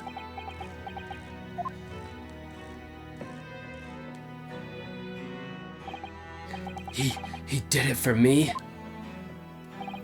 And as I told him at the time, my motive was simply to protect Britain from the damage the truth would do. To protect this country's law and order at any cost. Objection! Yeah, you object to that, asshole. I've never dared let myself even consider this possibility until now. But in the light of all this treachery, I have to ask. The mastermind behind the Reaper of the Bailey. Was it you, Lord Miles Strongheart?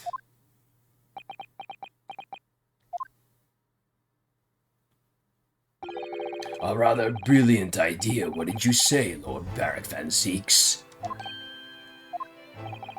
That the spirit of your late brother, that paragon of justice, should return to reap justice for his sibling. Could there be a more appetizing tale for London's masses, I ask you? What brazen? I knew that you'd play the part to perfection. But your role really wasn't that of some embodiment of death.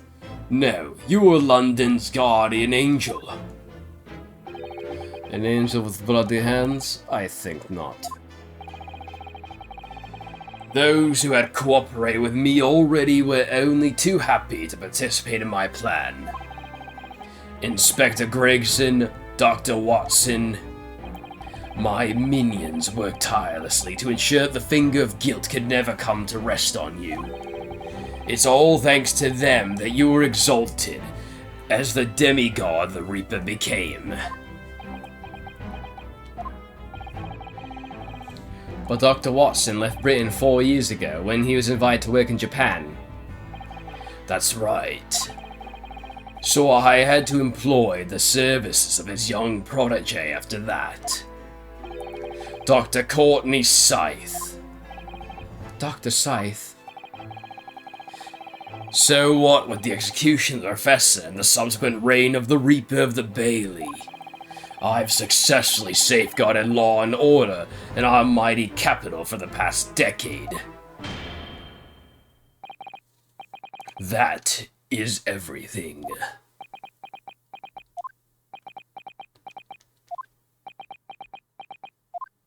Surely not, right?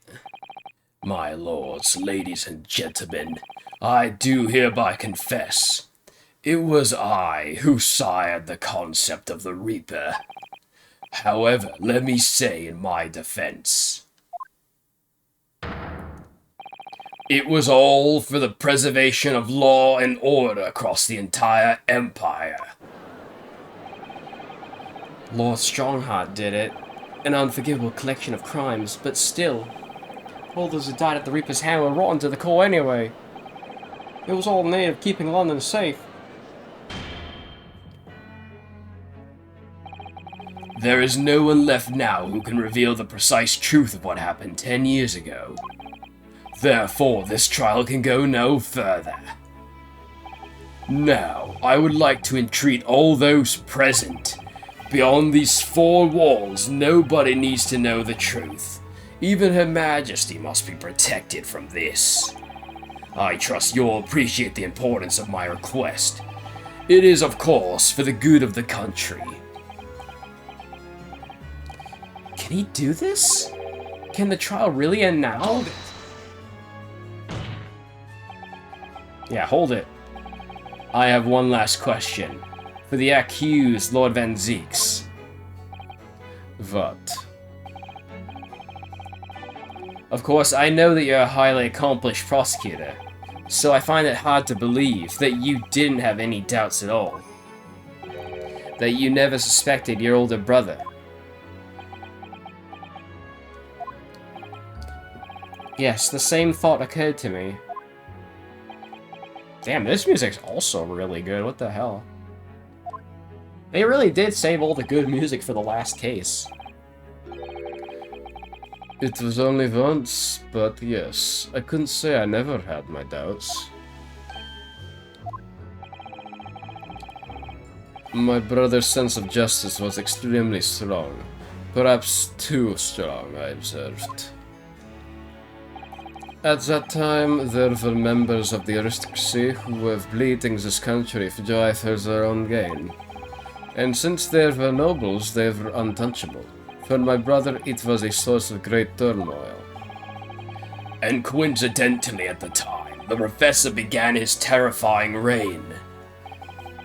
During the time of the professor killings, my brother did not appear to be himself. And that made you suspect? Yes. But it was only once, not more. Only once? Really? Clint wasn't the culprit. That was my conclusion at the time. And I still believe that now. Do you have any evidence to support that idea? The 3rd victim was the Lord Chief Justice at the time.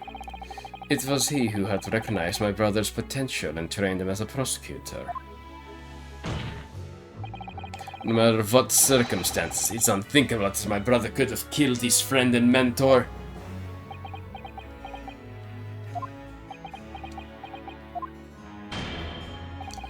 That will do. Neither Clint Van Zieks nor Genshin Asogi still walk this earth. However much we debate this matter now, we cannot hope to reach a conclusion. But there are only 2 extant pieces of evidence from the time. The woe-begone ring that acted as the incriminating evidence to condemn Genshin Asogi, and the 3-page last will and testament penned in black ink and left behind the man. The wretched truth of what happened exactly as I've explained.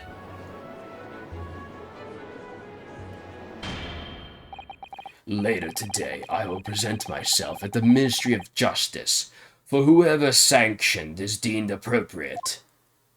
That is all. Court is adjourned. Objection! there we go. I knew it was coming.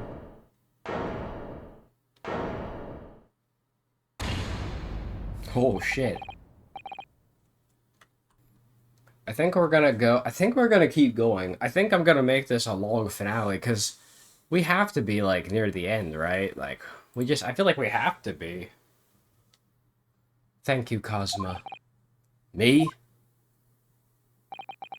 If it wasn't for you, I wouldn't have made this 11th hour discovery. What discovery? My lord, I'm afraid I must insist the trial continues. Oh shit, here come the violins. I beg your pardon.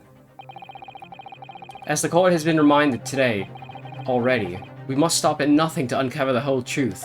And it's gonna be like the longest trial in history. I don't know, what is the longest trial in the Phoenix Wright series? Is it, Don't tell me it's fucking Rise from the Ashes, because that's probably it, honestly. And to that end, one particular statement made by somebody in this courtroom moments ago revealed a very subtle contradiction. What contradiction? But all I did was ask the accused one simple question. I'm gonna close my window. I might open my window later, but I don't know, man. I'm not really feeling it.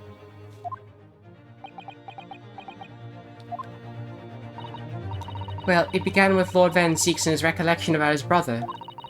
But Lord Strongheart didn't permit the defendant to speak at length. I merely pointed out that we can draw no further conclusion or further useful conclusions here. So what on earth is the contradiction?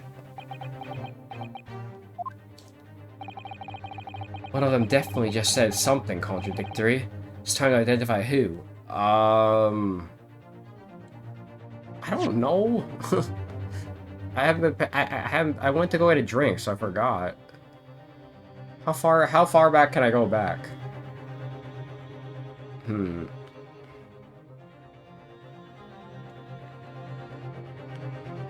Oh, we have this. Let's see.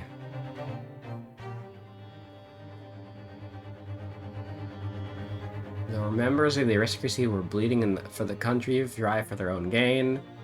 Since they were known as they were untouchable. Is this it?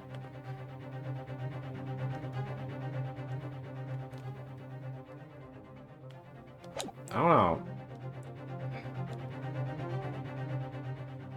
Oh, how much farther back do I need to go?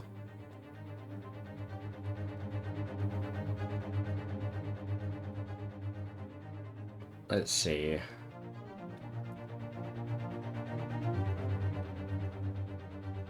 Neither Clint nor Asogi still walk this earth. I mean, honestly, I just want to pick Strongheart and see where it goes. It was Lord Strongheart, I'm sure of it. Something he said was slightly off. Come on, Ryunosuke. Think back over his words. Find the problem.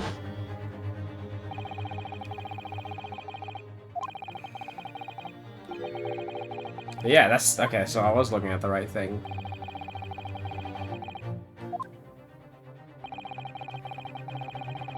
The ring... and the will. Do we have anything else that relates to, him? Oh yeah, we do! We have his sword! His sword, that could be a third piece of evidence. Lord Strongheart, would you care to explain... Explain what, Counsel? Among the statements you made just a few moments ago, something you said was inconsistent with a certain piece of evidence we have. Inconsistent? And whilst an inconsistency remains, the defense has a right to pursue an explanation. Ryunosuke, what? Let me warn you about the statements you're making, Counsel. They may very well prove fatal. You claim my words contain a contradiction with what piece of evidence? The sword. Take that! I think. Dear me, I hope this evidence makes it very clear indeed. But there's no contradiction with either the defendant or myself, naturally. No, the contradiction here lies squarely with you, Counsel. What? That's not it? Well, that was great, wasn't it? I kind of want my health back, though, so... I'm gonna do this. There we go, we got the you fucked up dialogue that we have to sit through again.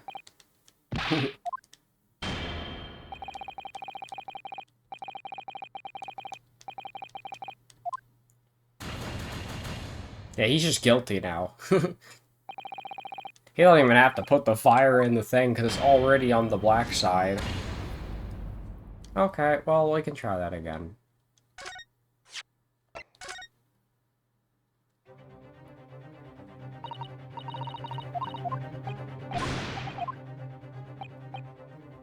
Well, actually, now I can see. What happens if I say Van Zeek's?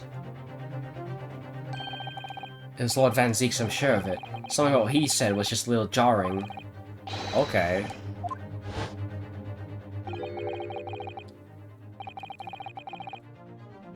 Okay. The Lord Chief Justice at the time.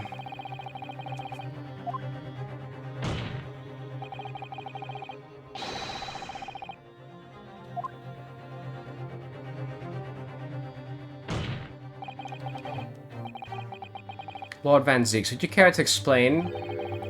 What exactly am I supposed to make of those pitiful Nipponese eyes? When you were recounting the information about your brother and the third victim just now, something you said was inconsistent with a certain piece of evidence we have. Inconsistent? And even though that inconsistency arose from words of the defendant's mouth, we have a duty here to pursue an explanation. What are you playing at? I failed to see the defense's intention here, but clearly the court cannot ignore this new development. What evidence is inconsistent? So I could go either way. It's either,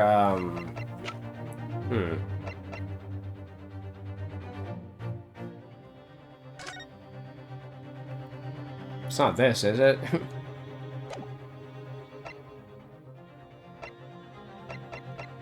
Well, obviously we have to use things that are related with Van Zieks, right?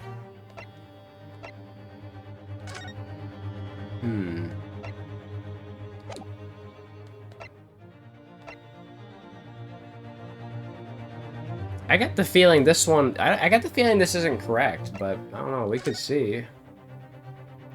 Clint Van Zieks. Death from a single stab wound. I don't know, man.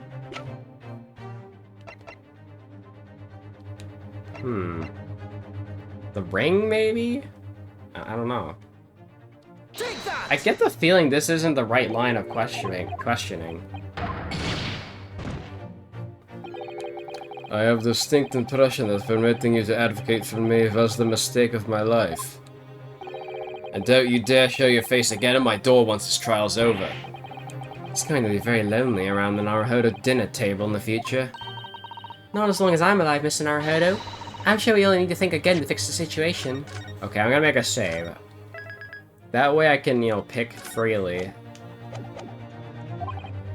Oh my, Miss Suzuto, yes, of course. Okay, so we're back here again. Okay, wait, can't I just save here? Yeah. I don't know, I get the feeling Strongheart's... I feel like there's more to present there, you know?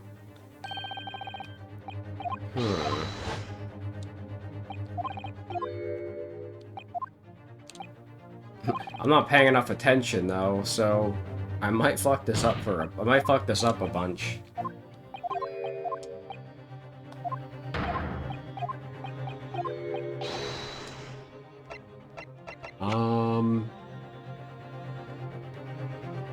The ring, because he mentioned the ring, right?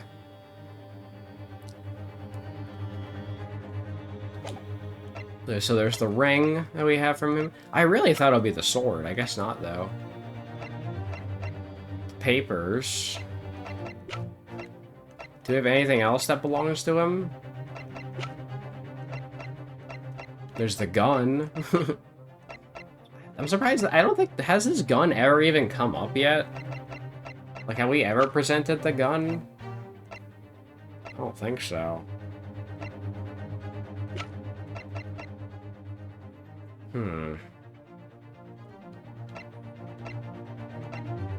It's not the passport. What about the ink? Could it be the ink, maybe? Wait, vital evidence recovered from the victim's stomach.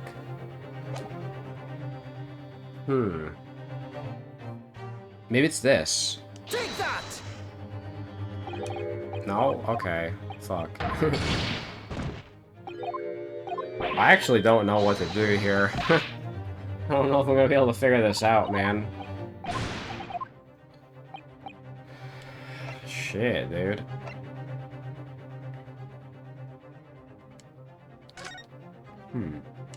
Well, let me see what Lord Van Zieks said again.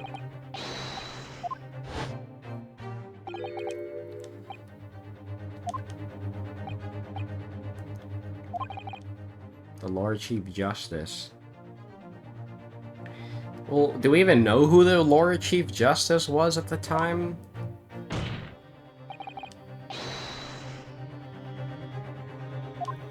Hmm.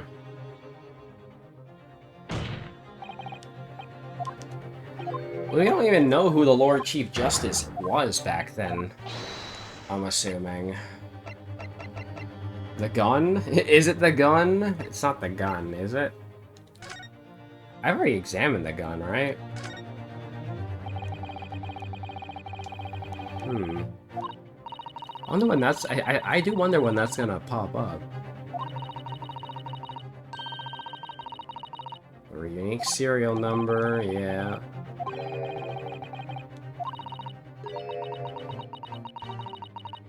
Must be issued longer ago than that. Ooh, maybe it's the gun. Take that! No, it's not the gun. Well, fuck this, bro. I don't know. I don't know what to present, man. I'm so dumb.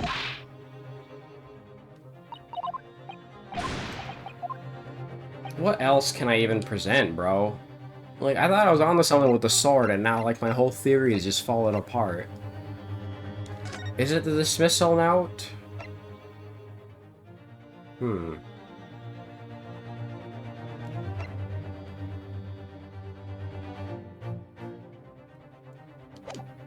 I don't know if it's the dismissal notice again. Obviously, it's definitely not the photograph. Who was? Yeah, like, who was it? You know, you still know who the Chief Justice was. Is it the photograph? I don't know. Dude, I really, like, I so badly want to look this up, but then I'm gonna be so disappointed that I couldn't figure it out. So, like, I don't know. Hmm.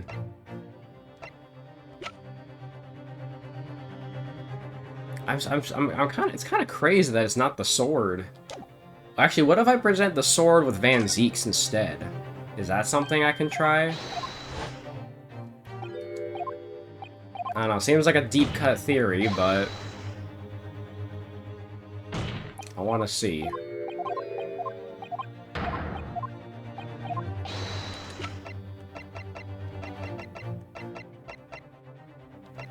Hmm. The sword? Take that! I don't fucking know. Alright, whatever, I give up. What do I need to present here? Like, seriously. Didn't I have like a guide somewhere? I had like a Steam page that had like the answers. Let me see.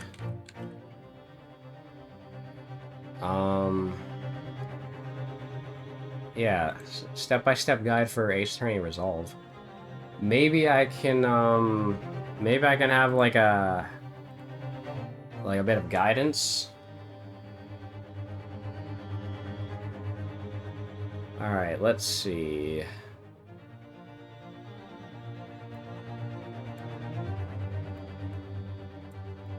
There's the Asogi papers. Testimony, the Asogi papers were there. Statement 5. Question, daily vigil, Clint's autopsy report, a confession. Lord Strongheart, the Asogi papers? Did I do that already? I don't know if I did that already. Let me see. Unless that was from a previous statement, actually, I don't know. Let me see.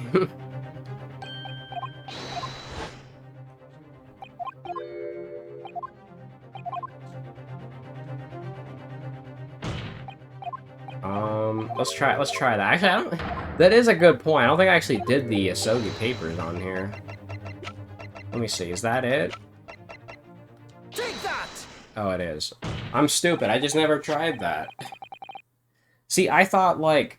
It's like, why would I present the Asogi papers when that was one of the things that he had? It's like, what? Why would I present that? I don't know. I feel... I don't know. Never mind. Whatever. This here's the will left behind Mr. Asogi. Well, the game will probably point me in the right direction and see, like, why that's the right answer. The two-paged will. Wait, two-paged? Hold on, am I stupid?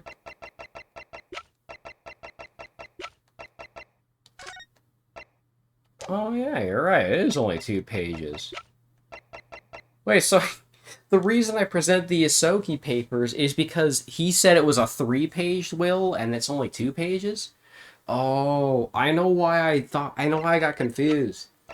It's because I was mixing it up with the dismissal note, because the dismissal note has 3 pages.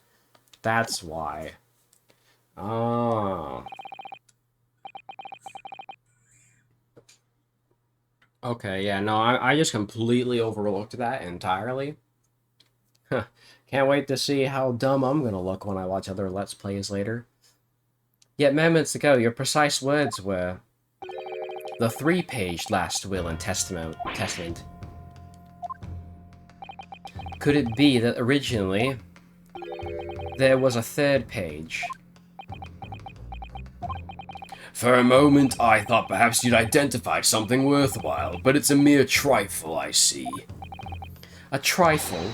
Governor Caden. What can I do for you, sir? You were present when the Japanese man penned his last will and testament. I was there, sir. I remember the black, worm-like scrolls to this day. And I'm quite certain, my lord, that there was a 3rd page at the time. What? Only the first 2 pages were actual will, though. If I mind correctly, the 3rd was a message to his lad back in Japan. For legal purposes, we required only his will.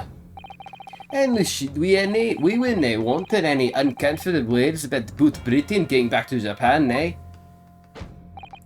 So it was decided that the 3rd page ought to be sent. Objection! How dare you make that decision? I had a right to know what it said, to hear my father's final words to me. The courtroom's no place for sentimentality, Counsel. As it happens, I have the 3rd page of the document with me here now. My father's message. It will be given to you at the end of these proceedings. It'll be too late once the trial's over. We need to know what it says now. Even the slightest thing might give us a vital clue. My lord, the defense calls for the Genshin Soga's last words to his son to be read out loud before the court now. Your request is denied. The inevitably maudlin words can be of no consequence now. Objection! The prosecution agrees. The court should know the content of the message. Every possible piece of evidence must be thoroughly examined. Very well then, Governor Caden. You will read the 3rd page of the document for all present to hear. Yes, sir. Only, I should point out, my lord, that I can actually read the Worm language. This beautiful handwriting, shame on you, Barry. Oh. Oh, that's like Eugen. If I could be of assistance here, I'd be happy to translate the words into English for the court. Father! You're still here, are you, Dr. Mikitoba? Naturally, I consider myself a member of the judiciary, albeit a lowly one. But perhaps I should quietly withdraw after I've translated Genshin's message. Your cooperation's much appreciated. Alright, here we go. Cosmo, the truth is shrouded in darkness, a darkness only our clan's great sword can pierce. Mighty Karma, twist thy head and watch them fall, all thy mortal foes. That's the end of the message, it would seem. Haiku poem, twist thy head. Father. What is Karma? The name of the Isogi clan's famous sword. A razor-sharp blade known to all, passed down for generations. It embodies the Japanese spirit. It's not known to me. It's the katana sword that was submitted as evidence earlier in these proceedings. The one worn by the prosecution counsel when he confronted Inspector Gregson. Okay, the Asogi Papers has been updated now. Nice. All these procrastinations are beginning to try my patience. Adjournment of this court is long overdue. As the presiding judge, I've been accommodating as possible of the will of the courtroom. However, despite all that, no new information has come to light. In pursuit of justice, Lord Clint Van Zeke tragically lost all sense of morality. When he murdered his former mentor, clearly he was already devoid of his normal faculties. Objection! Yeah, you know damn well Van Zeke's not gonna like that. How dare you! I refuse to believe that of my brother. Too much time has passed. We cannot ever hope to know more than we do now. Especially since the alleged will that he penned in his final moments appears to have been lost forever. Lord Strongheart, you appear to be in something of a hurry to wrap things up. I wonder why. We've heard you state time and time again during these proceedings that everything you did was in the interest of the protecting British law and order. And I stand by that. Without the Reaper, we could never have achieved the reduction in crime and kept the capital's scene. Objection! What about Inspector Gregson, then? And Dr. Watson? They were no criminals. You used them to achieve your ends, and then you had them killed. How do you dress it up? There was nothing fair or just about that. Lord Strongheart, what exactly is it that you're hiding? Dr. Migatoba, were you not to quietly withdraw after the translation of your former associate's will? In this courtroom, no argument carries weight unless it's supported by evidence. And it would seem that the defense has no more evidence to present. In which case, I hereby order all discourse from these proceedings be struck from the record. This is my last chance. Mr. Naruto, I have to present some decisive evidence now, or it's all over. But can I? Alright, hold on. Let me twist. Mighty Karma, twist thy head and watch them fall. All thy mortal foes. That's the proper way to use the sword, is it? Maybe I should try it. It hits my neck. That's the trouble.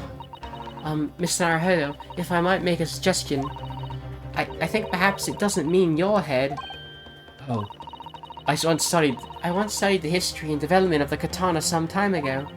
And as I'm sure you're probably aware, the sword's head is the part at the very end of the hilt. It's written as head in Japanese, but it's pronounced as Kashira, I believe. Kashira. So Mr. Sogi's words really mean twist the butt of the hilt. You don't think? Ah, look what's inside it. Is that a tightly wound sheet of parchment? Oh shit, here we go. Scarlet ink. It's written in scarlet ink. I pen this, my last will and testament, in the final moments before my inevitable and willing death. This is it, isn't it? Mr. Naruto, look at the signature at the end. Clint Van Zeke's. And the date, 10 years ago on that fateful night. So for the 10 years, it's been silently concealed inside Karma and nobody knew. The last will and testament of Lord Clint Van Zeke's. Wait. Oh my goodness. Look at this. This is unbelievable. Okay. The last will and testament of Lord Clint Van Zeke's that has been hidden inside the Great Sword Katama for years. A trump card left behind by Genshin Asogi. Can I actually read it? Can I read it? No? Fuck. Actually, wait, I can. Wait, no, I can. Shit.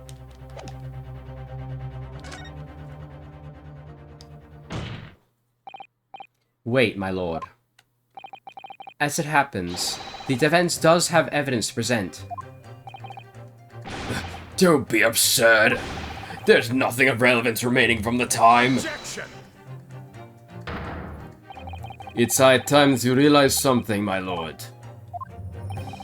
This gentleman has an uncanny habit of producing evidence at the final hour that had escaped everyone else's attention. Nonsense.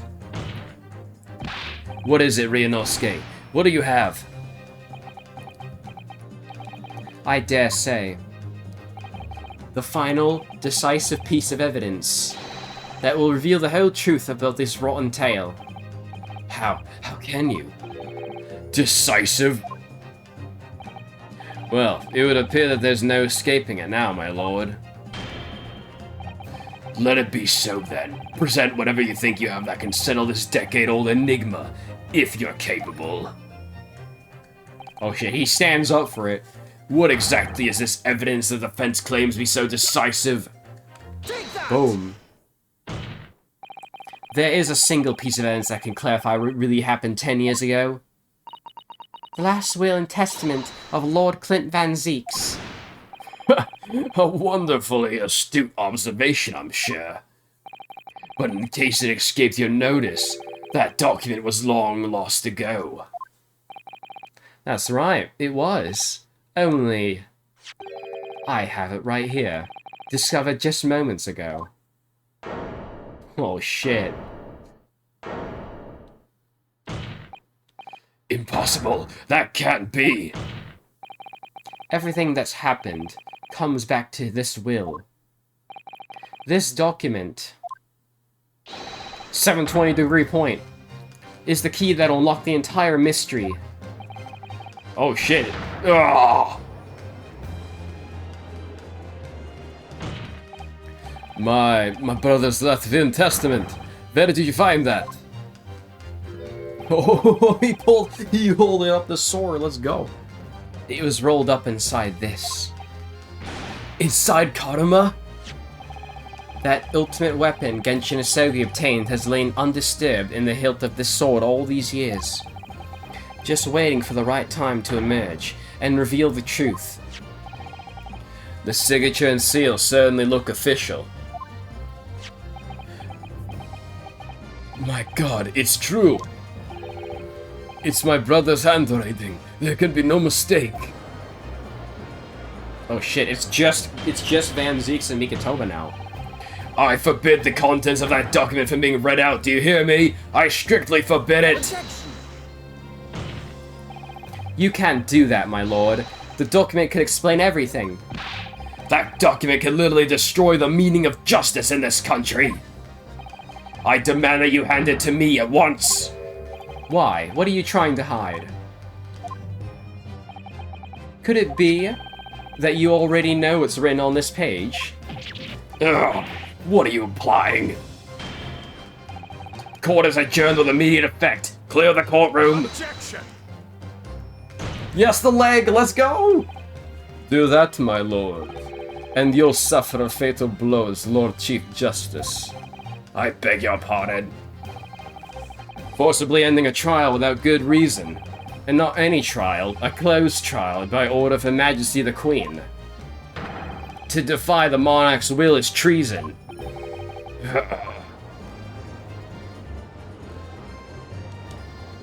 Let's go. Lord Clint Van Zeeks really did pen a will that day, exactly as the young Japanese man said. Read it out, now. We have a right to hear what's in that will. A right and a duty. Well, well, my lord. It would rather appear as though proceedings aren't going to go quite as you'd hoped. You fools. Go ahead, Ryunosuke, read it. The prosecution gives its full support.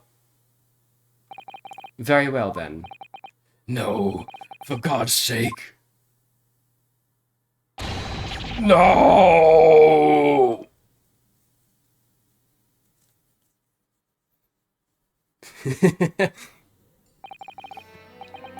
I pen this, my last will and testament, in the final moments before my inevitable will and my ever unwilling death.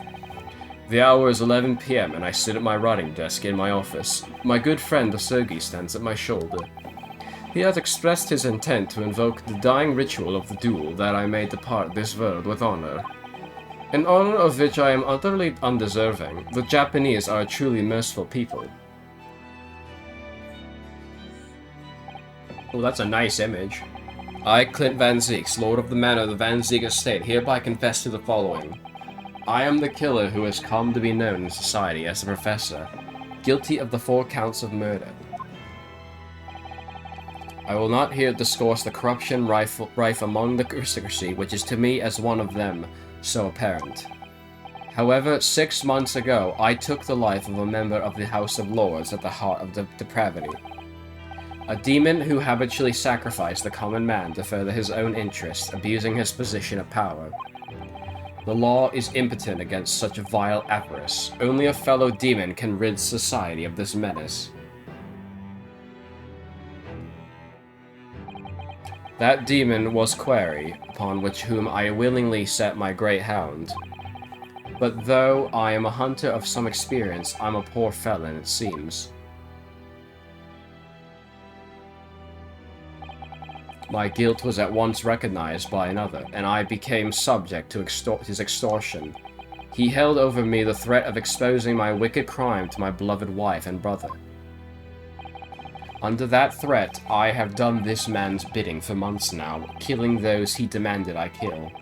As I watched my former mentor perish before my eyes at the jaws of the hound I commanded, I realized that I had lost the last shred of decency within me, and sunk to the level of a wild beast. There is no path back to the light. Be it I or my dear friend Asogi he dies that night. This night, I am eternally damned. To my extortioner, male Strongheart, may you feel the jaws of the beast at your throat every time you swallow.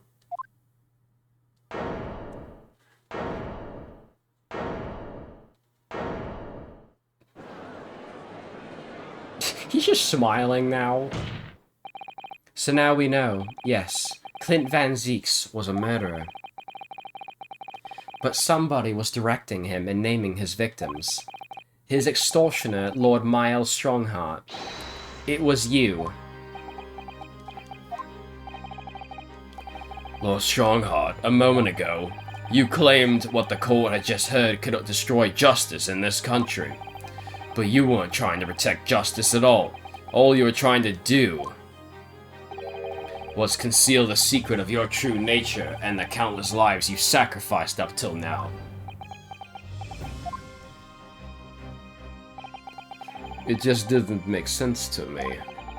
That the third victim, the former Lord Chief Justice, was my brother's benefactor and a man of a lofty principle. As I said, Clint had no possible reason to kill the man. But you did, didn't you, Lord Strongheart? To eliminate the man who stood between you and the office you set your sights on. So you used your own hunting dog, Lord Clint Van Zieks, to take him down. It had to be done. London's unsavory shadows are deep, and the arm of the law fails to reach their depths. Crime must be cut off at the roots, but the Lord Chief Justice at the time couldn't see that. He was weak. Lofty principles, you say? Tantamount to cowardice, if you ask me. Which is why I took his place, in order to fight the crime he was allowing to spread like wildfire. By murdering the man, the Reaper, the Professor, the name makes no difference. As I've explained countless times already, it was all done for the furtherance of law and order in London. Objection. Are you going to legitimize the murder of my father now, too? Ah, Genshin Asugi. Well, that was unfortunate. I fully intended to send him back to Japan as we'd agreed. I don't believe you. It was you, wasn't it? You killed him. No, it wasn't me who took your father's life. Then who? On the night following his mock execution, I went to Logate Cemetery at 3 in the morning with Jigoku. Jigoku? Oops, I knocked my frickin' headphones off my face, damn. There had to be a collaborator of the Japanese side to manage Asogi's treatment after his repatriation. Jigoku had fierce ambition. It made him easy to manipulate. 10 years ago, after he'd stood trial for the destruction of the witness stand, I had words with him. When I told him the position of Minister of Foreign Affairs could be his, he couldn't agree fast enough. Seishiro, you fool. As you know, Asogi escaped the prison in a closed casket and was subsequently interred. We intended to dig him out of his grave before he ran out of air. But sadly, all did not go to plan.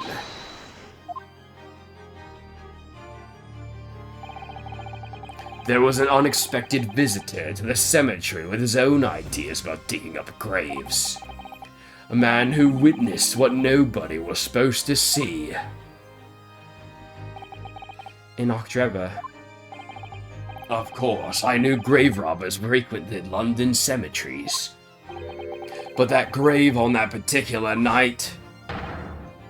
Blast. If people find out the convict wasn't really executed, the scandal will rock the very foundations of the Empire. Then what do we do? Shoot him, Mr. Jigoku. Shoot Asogi at once. He can't live now this happened. He has to go. What are you talking about? You had an agreement. You promised him he could return to Japan. Everything has changed now. If the truth got out because of this, both of us would be finished. Forever. Come on, Jigoku. Do it. Pull the trigger. Shoot! So that's the person who killed him, then. Jigoku shot Asogi from the shadows. The grave robber was so close, the blood sprayed over his coat. He fled as fast as his legs could carry him. Then Jigoku and I put Asogi's body back in the grave from which he just emerged. When I later learnt of the waxwork modeler's presence at the scene as well, I made her swear to 2 things. Never to remove the professor's mask, and never to speak of the events of that night. And with that, the secret was buried along with Asogi's corpse. So, now you know what really happened in Logate Cemetery that night. Damn, that's kind of crazy. I'm speechless, man. I don't know what to say to that. Just like, holy shit. Holy shit, this trial.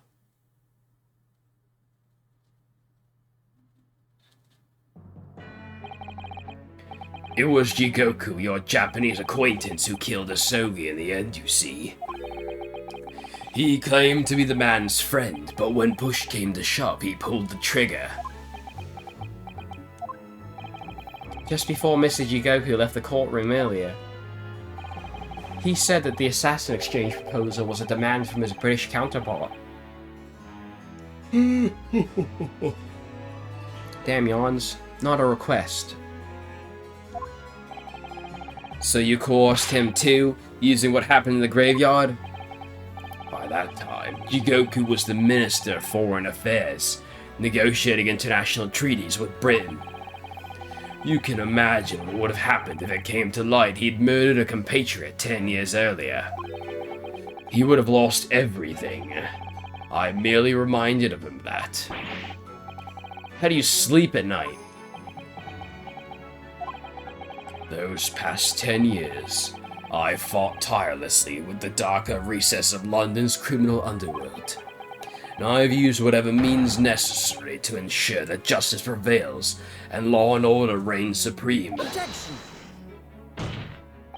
That couldn't be further from the truth. The fact is, you haven't fought crime at all. How dare you! I saved Clint Van Zeeks from dishonor in his death! Objection! whilst behind the scenes you systematically buried anyone who stood in your way. And then you made my father take the blame. It was unavoidable. It was the only way to protect our justice system and public order. Let's not forget the others you'd killed as well. Setting the defendant up as the Reaper to cover up the truth behind the murders of countless more. That's enough! Do you have any idea of the conniving that led to the acquittals of those wretched criminals? We have to fight fire with fire. Our courts can't function without a Reaper. Can't you see all I've done for this country? This has been my struggle. Objection! You've done nothing. It's Lord Van Zeeks here who worked tirelessly and justly in court, whilst enduring the disgrace of the Reaper name. And Inspector Gregson fraught with anguish and for having sullied his hands through a desire to do the right thing. Not to mention Genshin Isogi, he risked his life going in pursuit of the truth you tried to hide. No, the darker recesses of London's underworld were largely filled with you. You little... When will you get it through your thick skulls? That it was all for Queen and country? I'm tired of that excuse.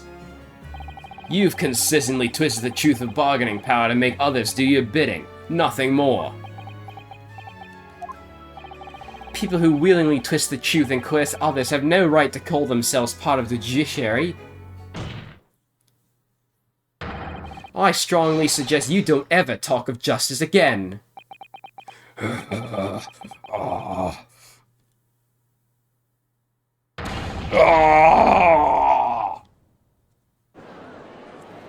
He's just screaming up a storm up there.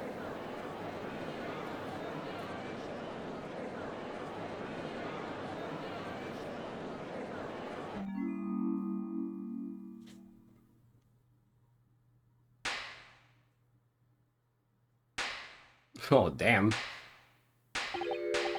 Well, well, well. Dear me, my good fellows, dear me.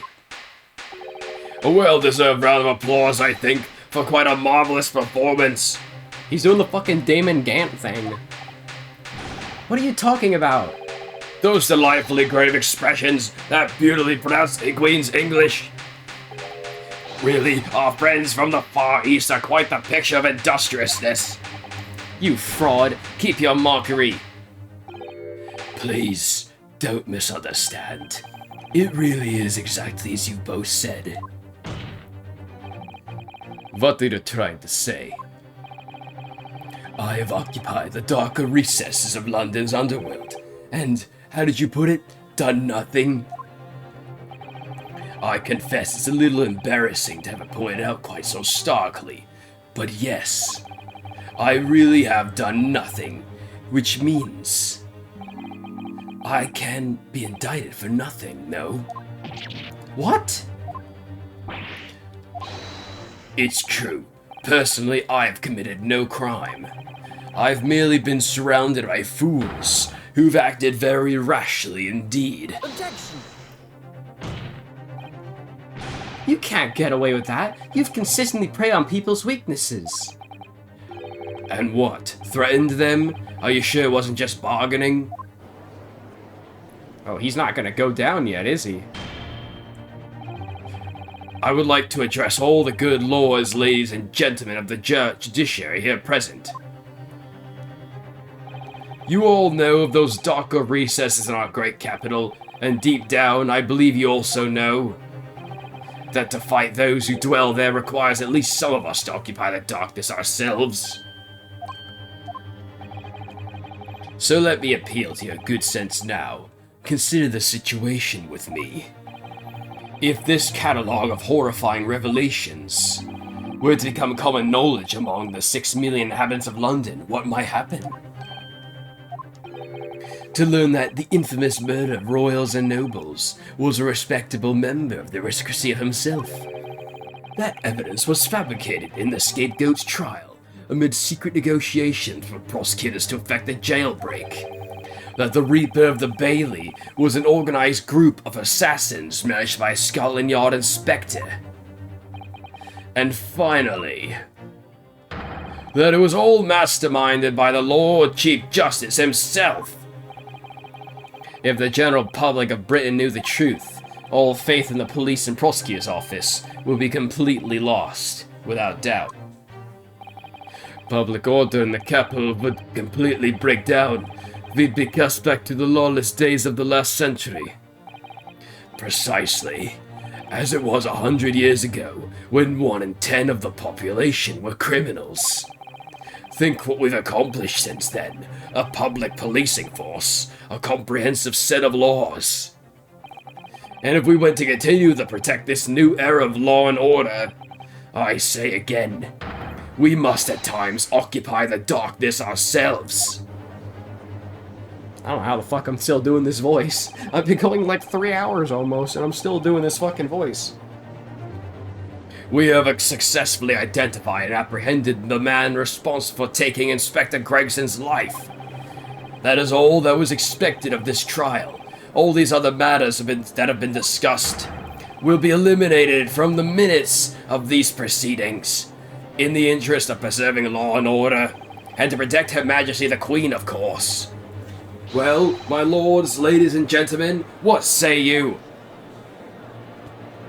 Are they going to comply, or... He has a point. The things Lord Strongheart has done are quite unforgivable.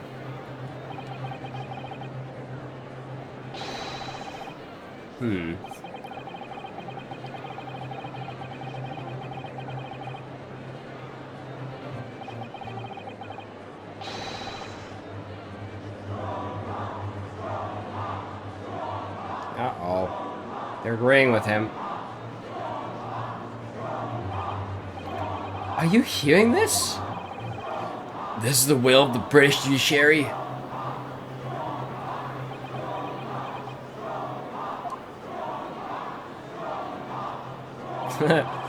For your rousing response, friends, I express my heartfelt gratitude.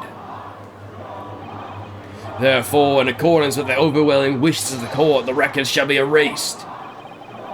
You have to respect the man's ability to turn a situation in his favor. Lord Strongheart really is a master of manipulation. You've conclusively proven his guilt. Yet still he managed to evade justice. I just don't know what we can do. Ryunosuke.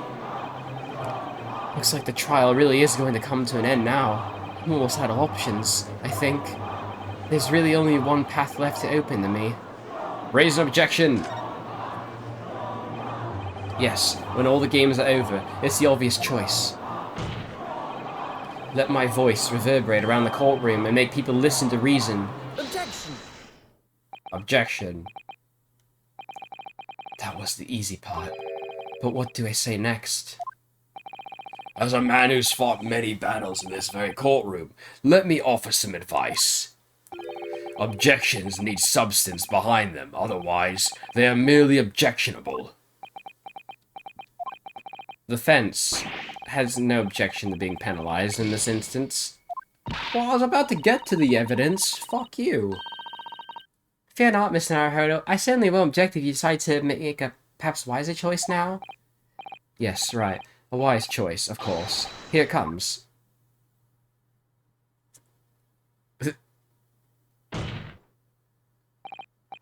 Yes, as I know only too well, the only thing that carries any weight in court is hard evidence. Oh, here we go.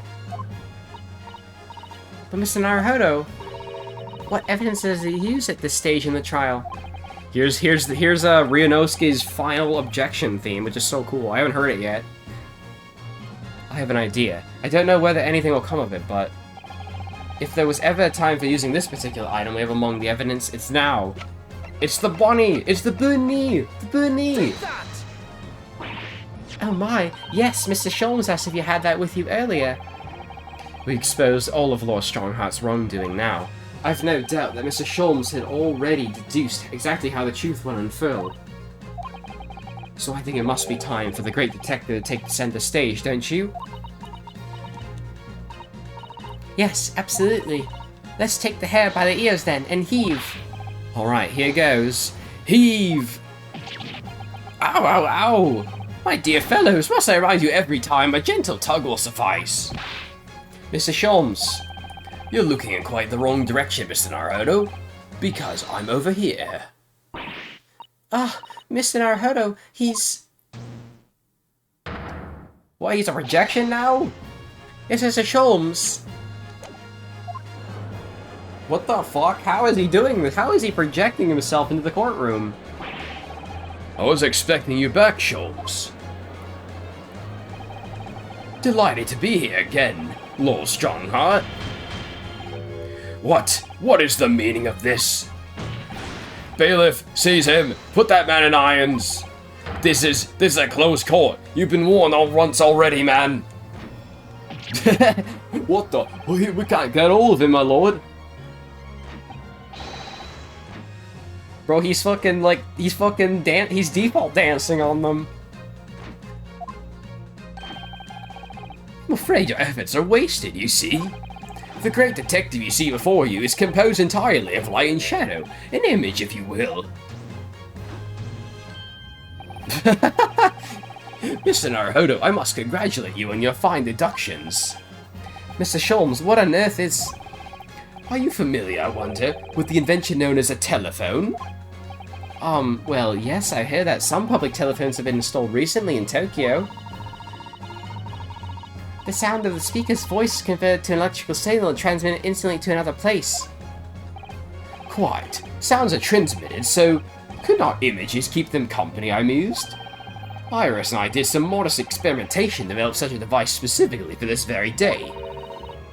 Modest experimentation, Mr. Sholmes? What a modest description. And somewhat incidentally, I thought we might just as well transmit an entire scene. Somewhat incidentally, Mr. Sholmes? Now you're just being immodest. Do you mean to say you're not actually here, Miss Sholmes? I knew my trusty partner would have no trouble grasping the concept. Except he's grasping the stand to study himself after your shock arrival. Poor father. I would have hoped he must have been forewarned, being the great detective's great partner. Leave the courtroom at once! Get out, or I swear to you... Dear me, you on the other hand, Lord Strongheart, appear to have a very poor grasp of the situation. Allow me to reiterate, I am not here, which would, I hope, lead naturally to one asking, where exactly are you? The very question I was awaiting. I am present, enjoying the air in a rather splendid garden. A garden? Not just any garden, you understand? A garden at Buckingham Palace.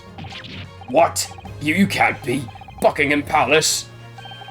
What's Buckingham Palace, Miss Suzuto? I've never heard of it. Do you ever read the news, Mr. Naruto? Mr. Sholmes, is Iris with you there? Ah, well now, Iris is currently enjoying some tea. With Her Majesty. Her Majesty? Not just any Her Majesty, understand? Her Majesty the Queen of British Empire. What?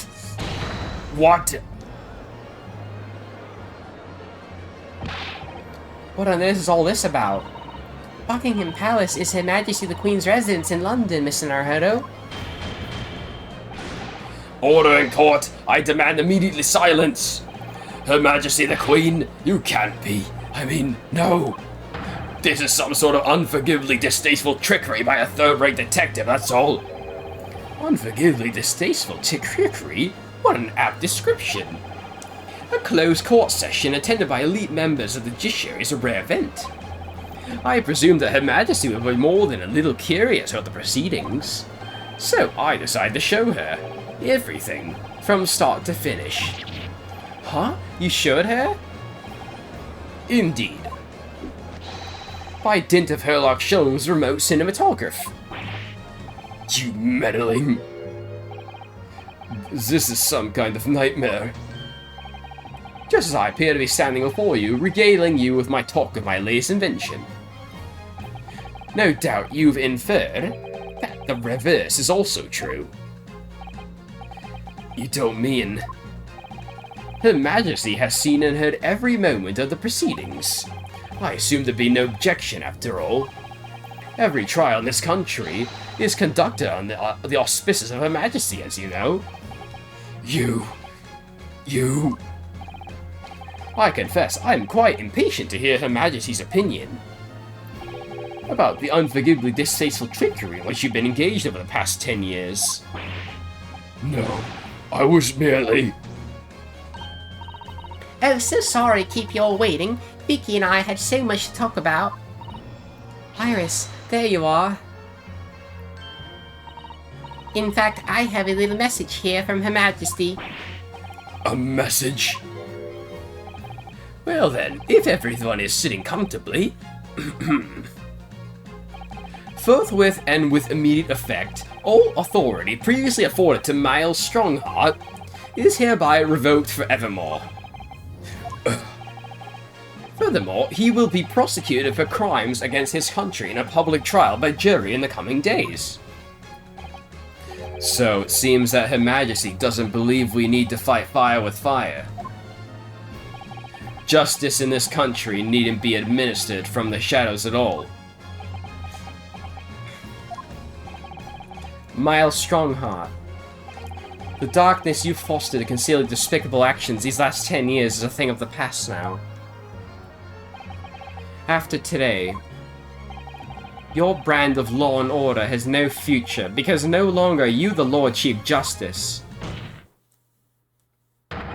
In the eyes of the law and of Her Majesty the Queen, you are nothing but a criminal.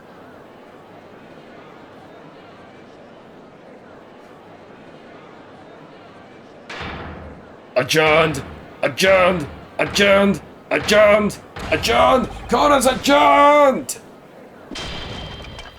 Oh shit, he broke his thing. I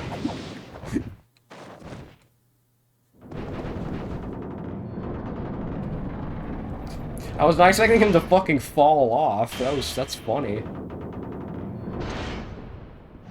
Wow, it fell so hard.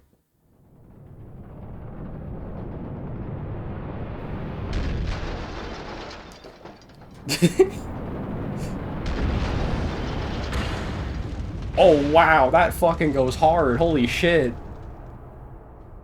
I've never seen that before.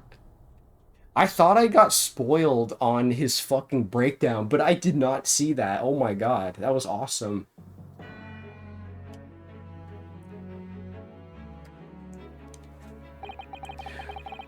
It's also really funny to see him from the witness stand now.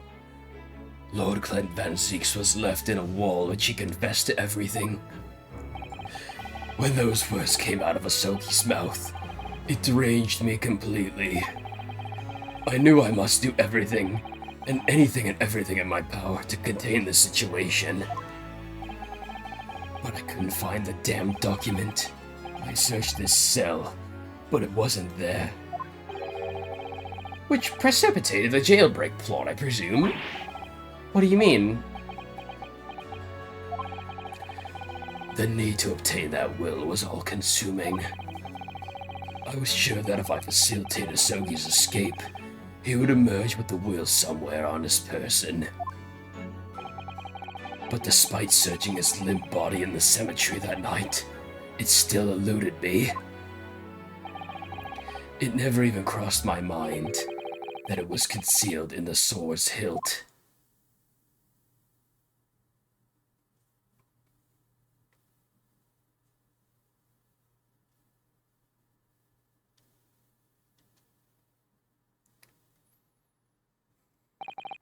What pains me now is that my brother left this world without a word to me.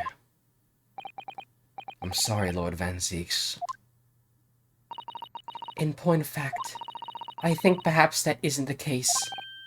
Sorry? How can that be? There is more to his last will and testament. What?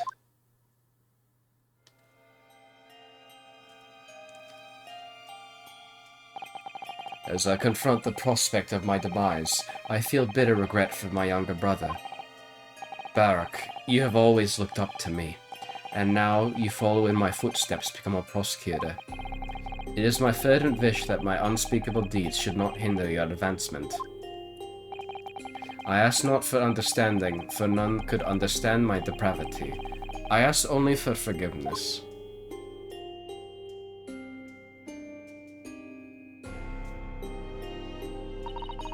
Asogi is a fine detective and a hunter worthy of respect. He has agreed to honor my final 2 wishes. Wrong button. The first is that this document survives. The second, I cannot commit to paper. I have confessed my sins to my wife. May she find resolution in my death. With my eternal gratitude to my Japanese friend, I arrest my quill. Clint Van Zeeks.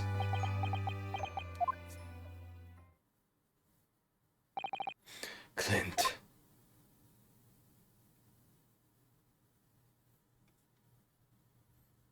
I'm tearing up, man. A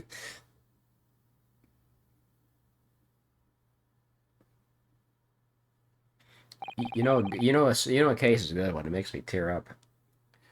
Miles Strongheart.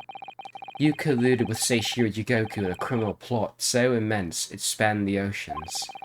And you cold-heartedly murdered all those who knew the truth about what happened 10 years ago. But why did you set about that now, a whole decade later? To ascend to the very peak. These last 10 years made me realize being the Lord Chief Justice wasn't enough. Short of becoming Her Majesty's Attorney General, I could have no real power to effect the changes needed in this country. And for that promotion, I needed to ensure no remnants of the past remained. How could you? I like everything to run smoothly, in the exact manner that I prescribe, like a well-oiled machine. And I was just a step away. And for your ambition to succeed, did you even bother to count the number of brilliant people you'd killed?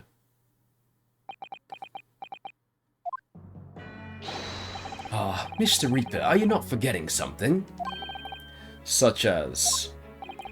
You have very much adopted your unusual prosecutor-like demeanor in the proceedings now. But the reality of the situation is that you are the defendant in this trial.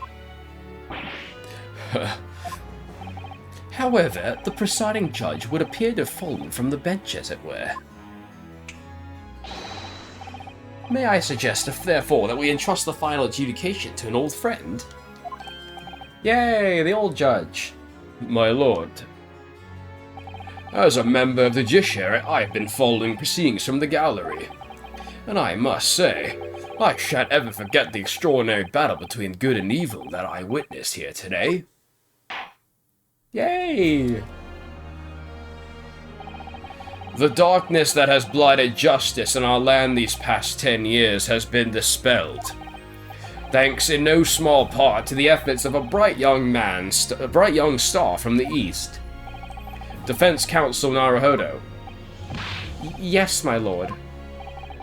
On behalf of everyone here present at the Old Bailey, I give you my heartfelt thanks. You're too kind, my lord. It's the first time I faced you in court, just under a year ago now. I had the faintest of intimations, that's an interesting word, that if British justice, so warped and twisted of its long history, will finally known change. This might just be the man to do it. What? But at the time, I wouldn't allow myself to acknowledge his possibility. I couldn't overcome my hatred of the Japanese after the circumstance of my brother's death. Mr. Naruhodo, allow me to apologize for countless discourtesies on my part. You are a lawyer of boundless talent. Oh, Lord Van Zeeks. When I first arrived in Great Britain, I was literally a nobody, certainly not a lawyer. The truth is, My fortunes have entirely been made by the miraculous people I've met. My best friend, Cosmo Sogi, who led me here to Britain in the first place. My loyal and ever-patient judicial assistant, Miss Susato, who helped me study to become a lawyer. The brilliant Lord Van Zeeks, who never failed to challenge his Nipponese rival. And not to mention, the exceptional master of logic and reasoning who showed me the true art of deduction, Mr. Sholmes. Saving the best for last, Mr. Naruhodo. What a relief! I'm well aware that without all these people's help and support, I wouldn't be where I am today. The truth is a guiding light that always leads to happiness. I have lived by that principle for a long time now, but actually it's not true. The truth can also cause great pain, sometimes even leave people on the brink of despair. I'll save that for a different series with a certain bear. And for that reason, there are those who feel the need to hide the truth, who do it instinctively even. But as soon as we allow our eyes to settle on something other than the truth, the darkness takes hold. And from there it grows, until eventually it makes us blind to the guiding light of the truth altogether. So that's why it's my belief that we must all resolve never to avert our eyes from what is just and true.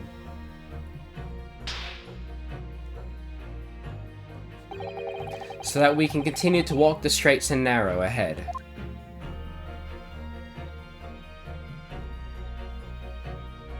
Yay! Everybody's happy now!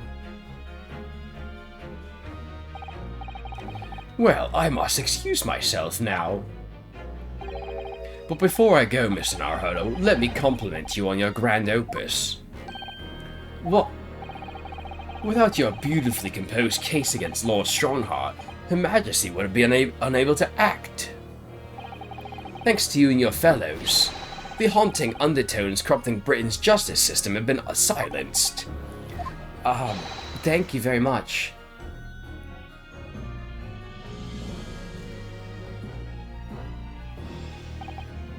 So, until our paths cross again somewhere.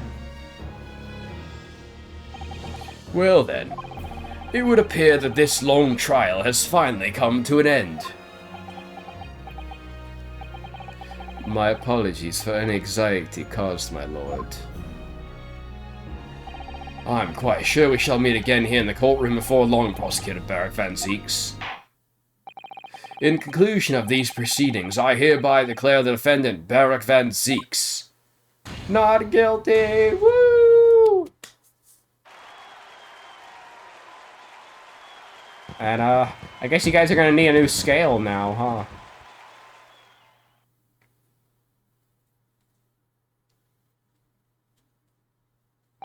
That is all. Court is adjourned. I'm so glad we got to see the actual judge one last time. Damn, it's crazy to think, we have two frickin' judges who are like evil shitheads. You know, frickin' Strongheart and Jigoku. Alright, well, I guess I'll point it out now, because I've been sitting on this factoid until after I finish this case. But, Jigoku, in Japanese, means hell. Which, yeah. That's what it means. So, if you knew his name beforehand, if you knew what his name in Japanese meant beforehand, it certainly paints an interesting, look into his character. It really is all over. But did I sacrifice too much? Mr. Naruhodo, I really must congratulate you. It was a truly, truly splendid performance. Honestly, I couldn't be happier for you. Oh, thank you very much. But I really couldn't have done it without you at my side there at all, Miss Susato. Oh. Your kind words mean so much to me. It really was a very splendid show, that, Naruhodo. I'd have thought you'd been smiling from ear to ear, but you look rather glum. Well, of course I'm delighted about the verdict. But in exposing the truth, I'm afraid I've caused my client a great deal of pain. I'm really not sure that's what a lawyer ought to be doing. Oh well, in that case, I'm quite sure that when you see Lord Van Zeek's smiling face, everything will seem much better. He's not smiling. Miss Suzuto, everything seems worse. He has a face like thunder. Oh dear, I really shouldn't have presumed. Mr. Narholo. Yes? Almost a year it's been now since I first encountered you here in this very courthouse. For you to have risen to the level of excellence you've demonstrated today, well, it's quite remarkable. But I exposed the most unpalatable truth you could ever have imagined in court today. I feel as though I've robbed you of something you held so dear.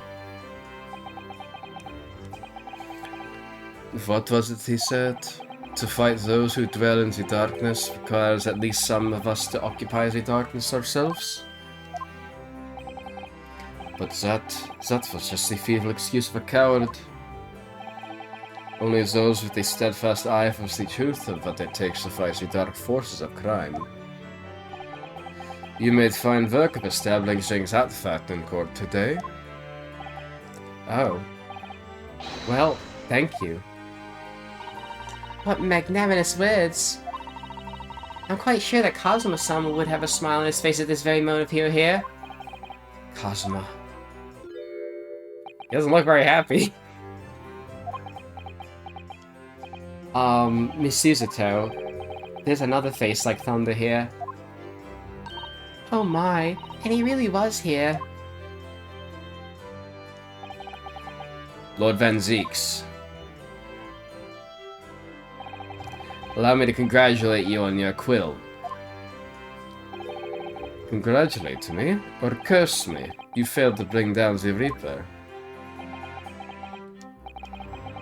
I owe you an apology. No, it is I who should be apologizing. Your father, Genshin, if I'd been stronger, then perhaps I made an unforgivable error of judgment. I can offer him no excuse. And I can offer no forgiveness. That said, I suppose you fought for justice and the truth, but at least I can't withhold respect. Your words mean more to me than you could know. I will hold them dear. Kazuma-sama.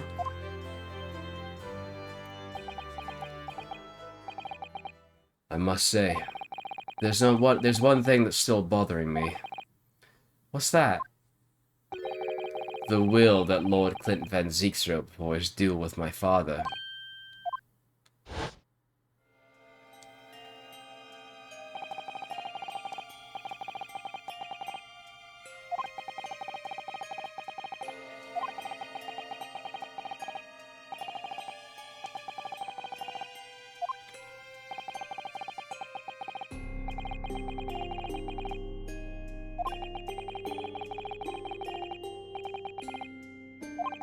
Yeah, I do wonder what that what that second one is.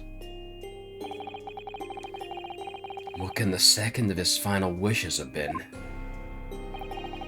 So that your father agreed to honor, you mean?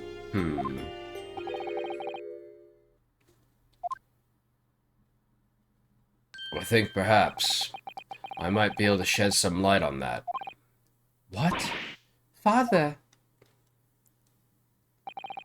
It was 10 years ago, as you know. The day before the execution was scheduled.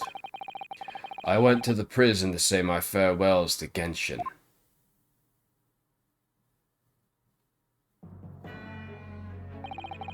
Why aren't you putting up more of a fight, Genshin?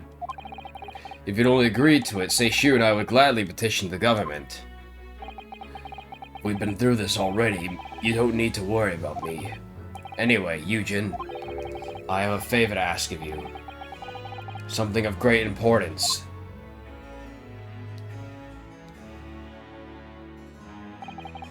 Alright, that's like the third person we've seen it in this very specific shot. You're one of my greatest friends, Genshin. Whatever it is, consider it done. I'm going to tell you an address. I need you to go there at once, in secret and telling no one.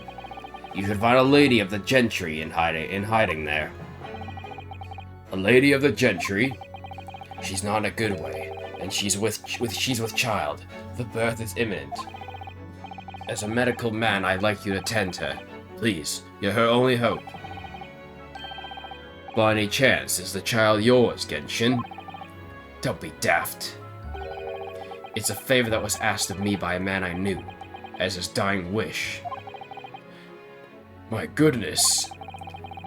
I swore to the man that I would help, that I would do whatever I could for his wife and his unborn child. But if something should happen to me, I need to ask you that same favor. You're the only person I know that I can truly rely on. What did you say? If something should happen to you? Tomorrow night, you're going to be...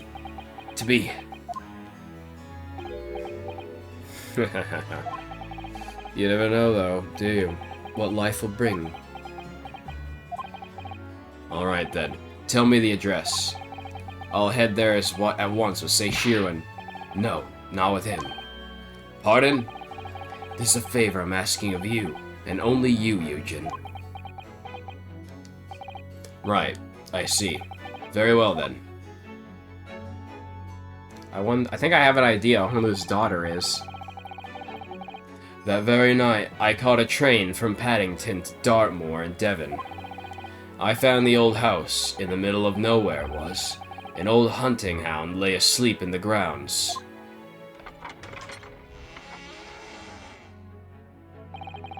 The poor woman was on the floor at the back of a darkened room. She was in mortal danger. I broke her waters to precipitate the labor before she weakened further, but it was a torturous birth. I did everything humanly possible for her and the child. I think I know who that is. That's Van Zeke's wife. And in the end, I was lucky enough to welcome a new life into this world. But tragically, my efforts to save the mother's life were in vain. I held the healthy newborn girl in my arms and wept for longer than I cared to remember. Eventually, in something of a daze, I looked around the room.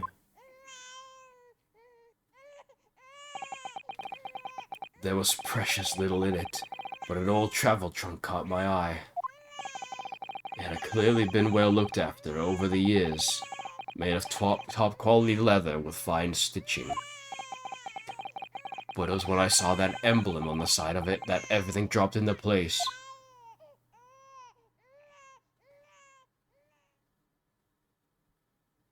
B for Baskerville. Baskerville? You mean the woman was the wife of Lord Clinton Van Zeeks? That's right. The newborn was his daughter. But that makes no sense. Why on earth wouldn't Clinton entrust his child to me? My care was that case. I was completely unaware that he even had a daughter. I suppose he didn't really have any choice. What? Well, your brother said that he confessed everything to his wife. So she must have been beside herself with worry for her child. If the true identity of the professor were ever to be made public, the girl would be forever branded as the daughter of the infamous mass murderer. Oh. So the only solution was to distance the young girl from the Van Zeeks family as much as possible. I don't believe it. I imagine that his final hour, Lord Clint Van Zeeks made the obvious choice. He would have thought to himself, this Japanese man here is someone I can trust.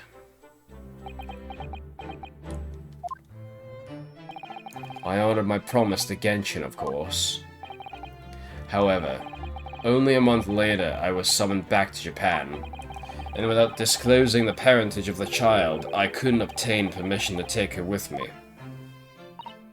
Oh, how awful. I was completely at a loss. In the end, I had to ask my great friend. I asked him if he would be a father to her. That being Mr. Sholmes, I presume. Yes. He took one look into my eye and agreed to it on the spot. Mr. Sholmes, he has a heart of gold. Really, all it can be said that I did for the child was to give her a name. Oh? When I'd come to Britain, I was trying to escape from the grief of losing my darling wife. So it was her name that I gave the little girl. Your wife's name, Professor Mikitoba? In other words... The name of my mother. Ayame Mikitoba. Oh. That's right. Ayame. Or in English, Iris. Iris. I had no idea. Ah! Mr. Naruhodo, what's wrong? This little thing just pinched me on behind through my trouser pocket, hard. Ah, my dear fellows, can you hear me? Mr. Sholmes, is that you? Ah! Yes, we can hear you. You see what excessive tugging can do? Let that be a lesson to you. Mr. Sholmes, we weren't able to thank you properly before, but you were simply marvelous. Your checkmate move was a stroke of genius. Indeed it was, wasn't it? I surpassed myself, I feel. It had become apparent to me that to stop the Lord Chief Injustice would require such measures. Lord Chief Injustice? Reno, Susie. Oh, Iris. I'm so pleased. What a wonderful outcome. Her Majesty Queen Vicky said she thought my special blend was delicious. Oh, I'm sure she did. After all, no one brews a more delicious tea than you do, Iris. Let's have a party to celebrate. And Mr. Reaper, you simply must come too. I'm afraid I couldn't. The Reaper of the Bailey, flustered by a 10-year-old girl. Again. No, really? Oh, pooh. But I give you my word that I shall present myself at the residence in the near future to express my gratitude. Oh, how lovely. You've promised now. I won't let you forget. Bye now for then. Alright, Iris. Thank you for your help earlier. Oh, that was nothing. Just come back home soon. Ow! Ugh. One final pinch goodbye, was it? Oh, now he's smiling. Well, I think I ought to be leaving. Lord Van Zeeks, would you care to accompany me? Certainly. Mr. Naruhodo, allow me to once again express my deep gratitude to you. I believe you saved my life.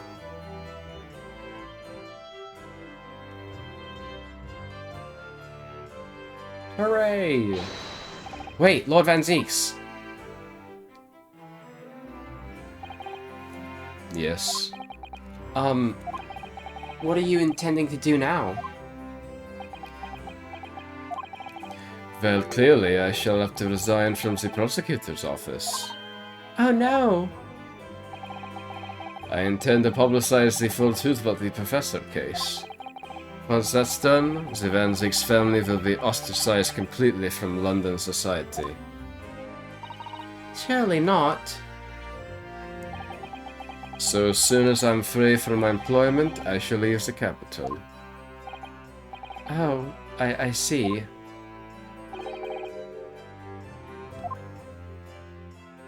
Don't be a fool. Are those the actions of a man once feared as the mighty Reaper of the Bailey? I beg your pardon? For the past 10 years, you've endured that pseudonym and been cast as one of the dark forces yourself. Now that you've finally been freed from that disrepute, your battle's just beginning, surely. Well, I certainly never expected to hear those words from your lips. I waited a very long time to come to London. Now I'm properly here. I intend to learn all that I can. Anyway, goodbye for now, Reinosuke Naruhodo. Kazuma Sogi. Seems as though he's really matured suddenly. He's not the only one who's matured, Mr. Naruhodo. Hmm? Well, I think we should make our way back to Baker Street. We must help Iris with tonight's dinner. We must.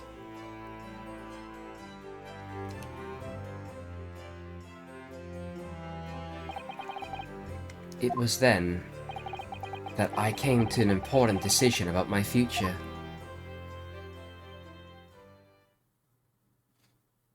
Come on, give me a good cutscene. Give me a good cutscene. Oh, not yet, not yet. I'm home. Oh! About time you got here. We've been waiting ages, Odo. What are you doing with that colourful piece of history? It's a party, innit? It's gotta go off with a bang. I mean, fireworks, ideally. But when you ain't got fire, smoke's the next best thing, ain't it? There's a girl on Fresno Street who could help you with that, I think. Right. I'll remember that. You don't have to reload that thing every time I speak.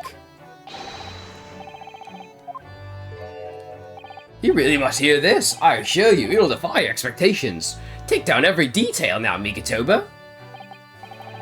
Ah, the world-famous great detective regaling his partner with the tale of his adventure. A sight to behold. Would you care to hazard a guess? Where do you suppose this fiendish runaway concealed himself? Would you believe? Inside the trunk I have found abandoned in his cabin? I would believe it, yes. I say, Mikitoba, I detect not a hint of surprise. I wonder why that is, Maybe because I was there at the scene as well, Sholmes. What? You were? Then why the deuce didn't you say it before? Not quite the sight I was expecting to hold, but still. It's hard not to feel privileged to see it. Hello, Mr. Sholmes. Professor Mikitoba. I'm finally back from the Bailey. And not a moment too soon. Our feast prepared by Iris and Miss Suto awaits.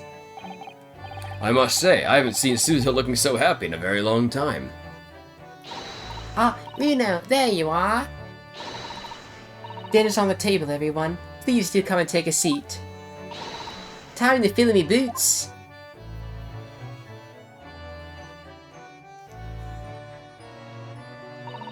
Goodness, is that really true, Gina? Yup, I'm losing me corpus clobbers and going back to what I do best. It's a diver's life for me. You're really leaving the police force? But why, Ginny? Well, the boss ain't round no more, so... Oh. And anyway, no matter how hard I try, that Reaper ain't never gonna accept a diver done dick, is he? Well, people can change you now. Ah, yes, that reminds me. I rather thoughtfully offered to relieve the bailiff of this now defunct piece of evidence. It's the inspector's pocket watch, and the crown's been reattached. That watch was his pride and joy, a symbol of his great achievements at Scotland Yard. For 10 years without fail, it measured every second of the man's remarkable career. But now it's stopped. Someone needs to keep the memory of Inspector Gregson's career alive. By taking on the great responsibility of winding that watch every single day again. Yes, someone with an equally fierce detective spirit.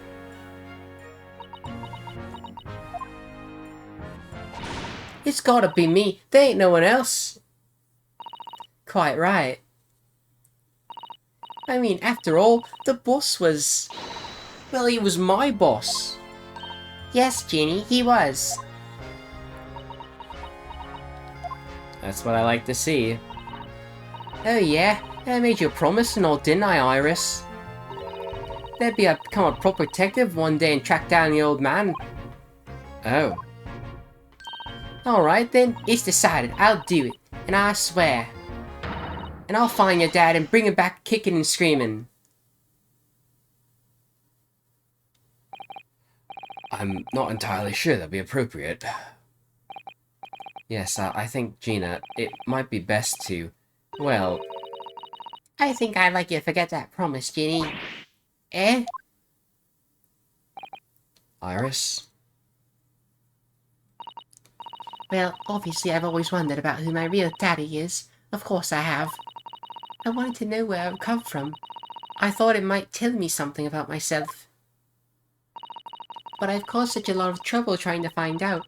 There's so many people. Hurley, Reno, Professor Mickey. Oh no, not at all, my dear. Really, you owe no apology to anyone. Well, anyway, I've decided to give up on it.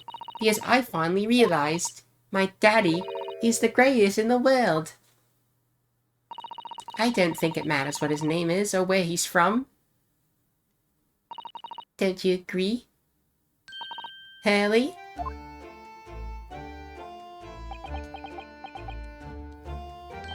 With every word, Iris. Look how cute she is. She's so happy. Thank you, Hurley. Thank you, Daddy.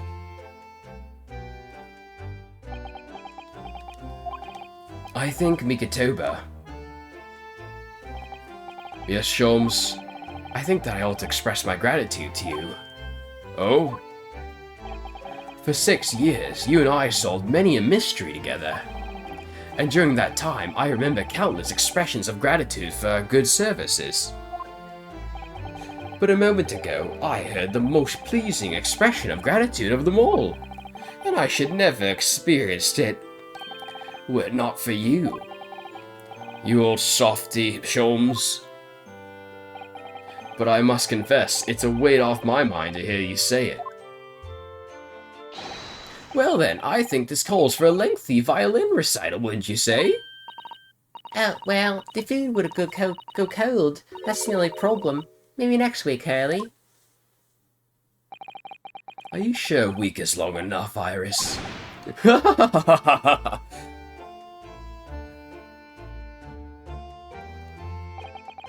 Even amidst the most troubling of cases, even reeling from the most shocking of revelations, returning in the evening to this suite of rooms, there's always warmth and happiness to be had.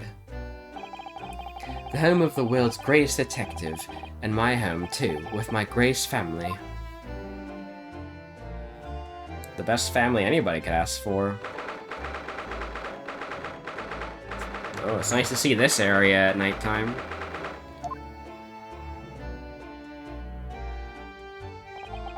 This attic room's been my home and office for almost a year now. I certainly had some unforgettable experiences whilst I've lived here. But I think now the time has come. Time to bid this place farewell. Naruhodo. Oh, Professor.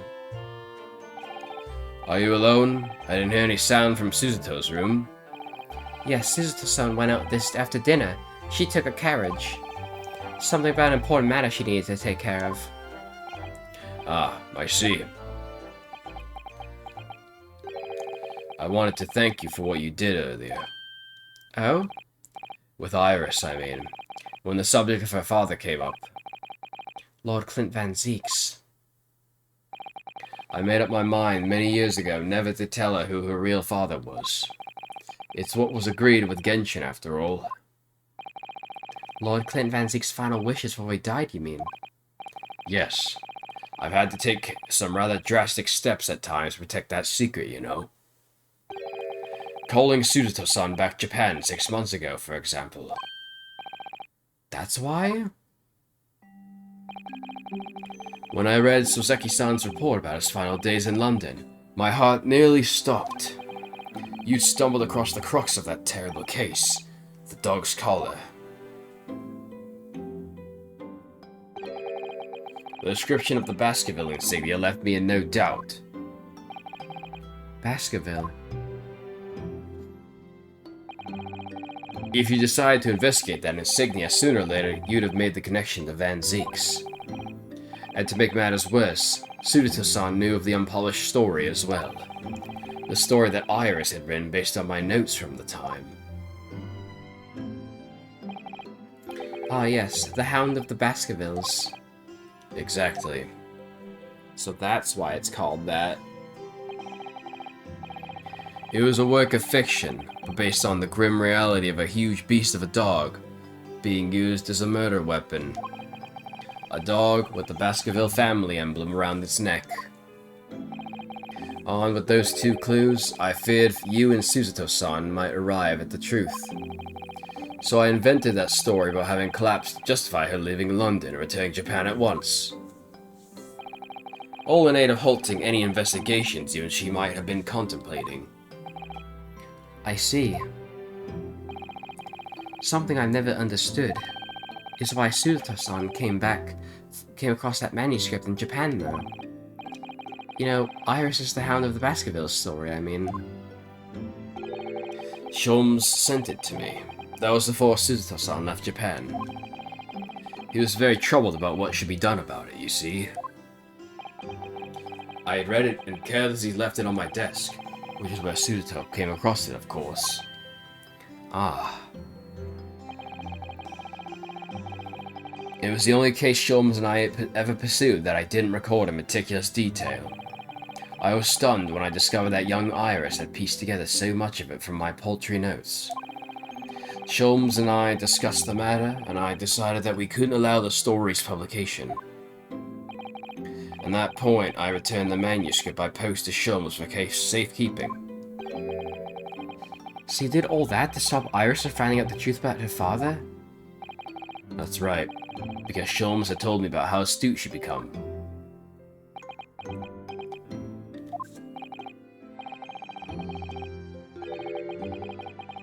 However, having witnessed events in court today, I must say my opinion has somewhat shifted. Oh? I think at some point in the future, the time will come for Iris to know the truth. And when it does, well, I believe it will be for the best. I think so too. Actually, Professor, I wanted to talk to you about something too. Judging from that expression, I'd say you've come to a decision, have you? Oh, yeah, the decision. Yes, I have. I will be returning with you to Japan. Are you quite sure? I'm really only here as a substitute for Kazuma.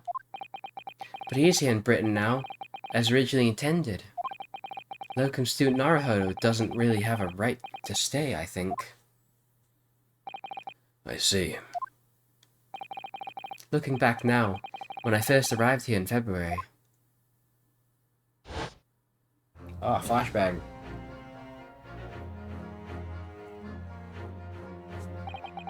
My becoming of a lawyer just seemed to be the way things turned out.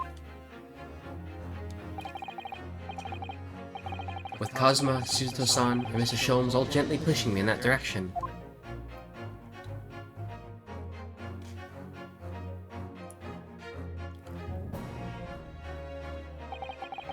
I spent the best part of a year immersed in this world, but always aware of the seed of doubt inside me. Until today.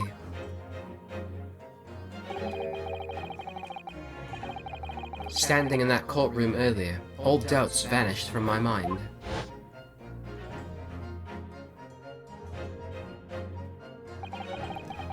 I was totally focused. I was sure of my belief in my client, and I was sure that I could see the trial through. And at the end of it, I finally realized no one else chose this path for me. I chose it myself.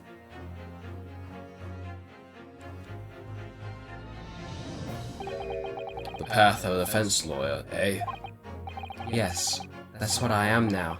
That's what I'll be going back with you to Japan as well. And that's the path I'll be following for the rest of my life. Well, it sounds like you've made quite a resolution there. I have. Very well then. I must say, it's extremely welcome news. I shall make arrangements for your return first thing tomorrow, but I don't imagine we'll depart for a few days. Not with the symposium having been cancelled now. Such a shame. Never mind. I'm sure there'll be other opportunities in the future. Well then, I'll bid you good night.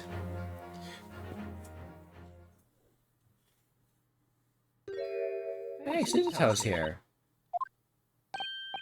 Suzuto-san. I just wanted to let you know I'm back.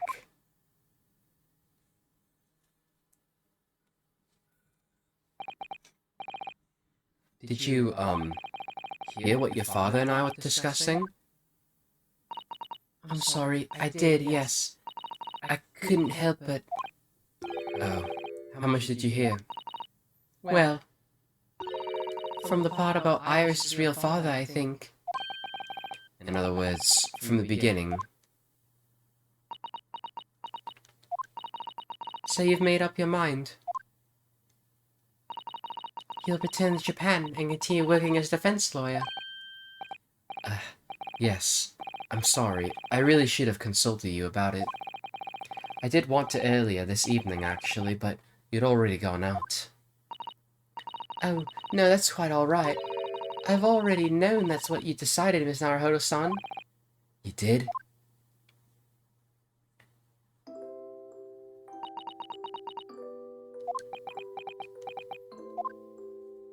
Is that the secret that she had? Suzuto-san. Yes? I suppose this means it has to be farewell soon. I suppose. No, don't do this to me. He'll be a great help to Cosmo going forward. I mean, I know he's a brilliant lawyer, but he's new to the British courtroom. He'll certainly benefit greatly having a brilliant judicial assistant at his side. I'll do my very best. I wish I could say it, but I just can't. I can't ask her to come with me. After all, she was always supposed to be coming to Britain as Cosmo's assistant. It's growing late. We should both try to get some sleep.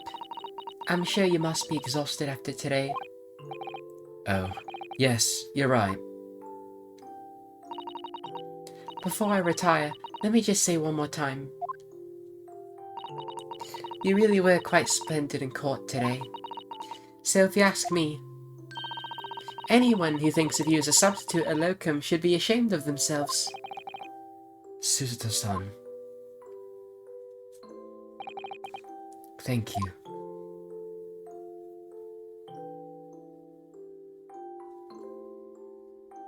I can't, man.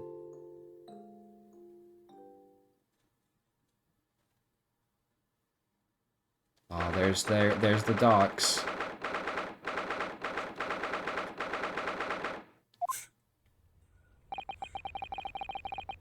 Can't believe this day's finally come. You really leaving then, Runo? I'm afraid so, Iris. Thank you so much for everything. I don't know what I'll do without your wonderful cooking and delicious tea. Oh, I wish you weren't going. But you have to come back and visit. Say you will. Of course. I promise.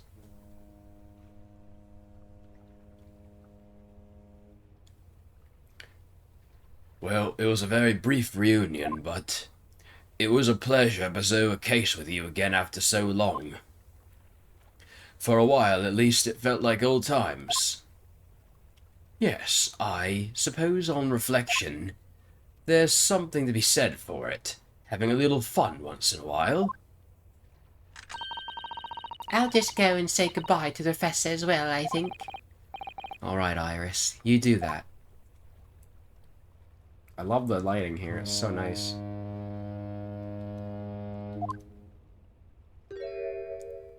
Susato-san. I've just checked, Naruhodo-san. Your luggage is already on board. Oh, here we go. We get the voice dialogue. Let's go. Such a beautiful morning. Perfect for embarking on a journey, isn't it? Before I set off, I'd just like to say how thankful I am for everything you've done for me. And give my warmest regards to Kazuma, please. Actually, I think you ought to give him your regards in person, don't you? Sorry? Ryunosuke, Oh, let's go. Kazuma! What are you doing here? do you really think I'd miss my best friend's departure? Thanks. To be honest, I'd been looking forward to our wild time tearing up the streets of Her Majesty's capital, but, Well, we'll have to save that for another time. Personally, I'm looking forward to facing you in court again. Me too. But, we're both defense lawyers, so, Unless he's gonna continue as a prosecutor. I'm going to become a prosecutor. I'll stay in Lord Van Zeek's tutelage for the time being, but before long, I intend to be just as formidable as the Reaper himself. Let's go. Oh, I see. Actually, Ryunosuke, I have a favor to ask. Name it. I'd like you to take care of this for me for a while. Oh, we get to take the sword again? Karuma? Why? Because I've seen it now. I've seen what's inside me. The demon that reared its ugly head that day.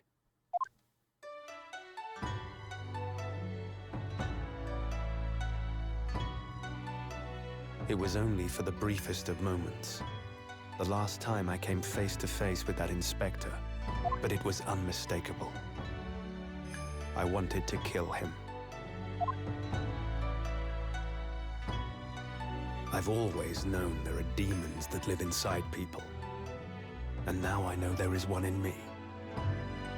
Is like the sword unleashing his inner demons or something? The fact that it very nearly consumed me is something I'll carry with me until the end of my days, while I devote my life to fighting those whose demons have got the better of them.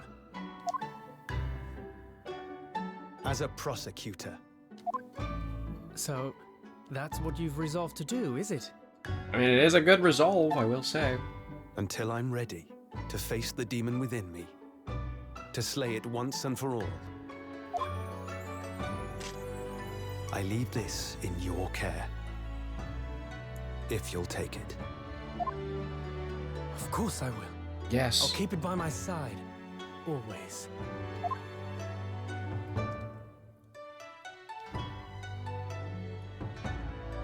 Until we meet again, then.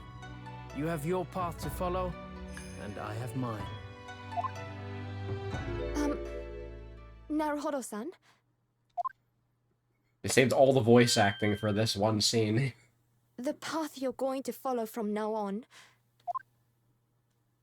I wonder if I might follow it at your side, and unless I'd be a burden. What? I mean, I would very much like you to come with me.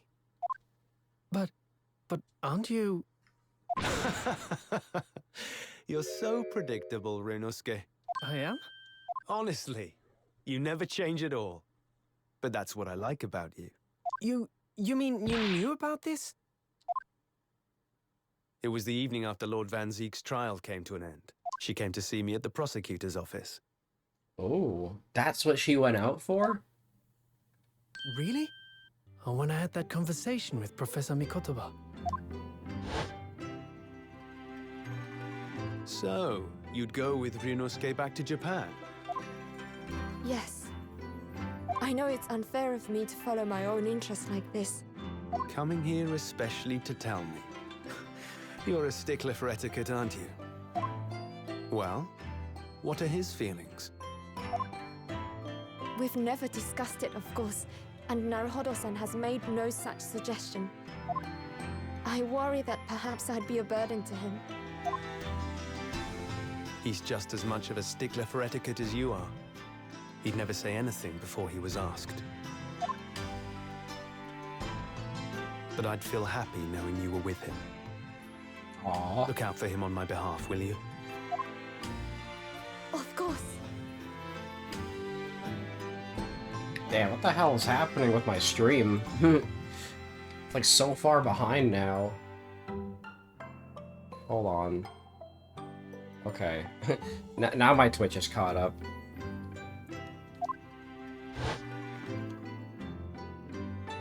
Susato-san. What do you think, Naruhodo-san? With you by my side, no trial would seem too daunting. So if you're willing, I'd be honored if you'd come with me. Together we can take on the world. I'm terribly incompetent, but if you'll have me, I'd be delighted. She's like the courage, you know? As long as Susato is with, you know, Naruhodo, he has like the confidence in every trial, and that's what I like about these two. Oh, no, not at all. If anyone's terribly incompetent, it's me. Ah! What's wrong? Your luggage, Susato-san. There's no time. The ship's going to set sail any minute now. It's all right. There's no need to worry. As it happens, my luggage is already on board too. It is? Your fine judicial assistant has everything in hand as always, I see. The honk. Bruno, your ship's about to leave. Time to go then. Look after yourself. I like how the Ryosuke. honk is part of the dialogue. Kazuma, draw your sword.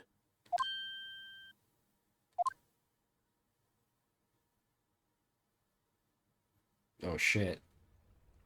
Alright, we're gonna get some epic cinematography here. Oh, animated cutscene. Let's go.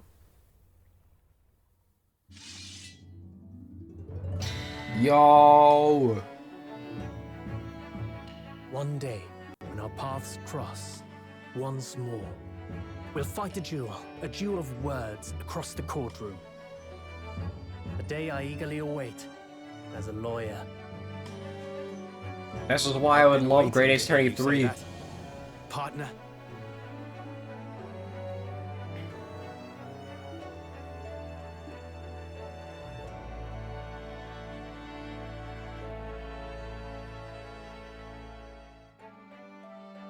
Don't forget me then, Kazuma. As if I could. Ryosuke. I'm so glad these two are like frickin' bromance. You know what, sure, these two are bromance now. And Mr. Sholmes. Bromance thank you so again. much. I'm very much indebted to you. Indeed, Mr. Naruhodo. I believe you are. I'll never forget all you've done for me during my time in London. Quite. I should like to think you will remember your debt of gratitude. Especially when I visit you in your country. What? The truth is, although many are ignorant of the fact, the world is far smaller than most folk realize. Well, I'd be delighted if you came to Japan one day. Yeah, I was kind of convinced that he would actually go to Japan in one of the cases, but I guess not. Oh yes! Would welcome you with open arms, Mr. Sholmes. Oh, that sounds wonderful! I can't wait! In that case, let us conclude that this is to be merely a brief parting, my dear fellows.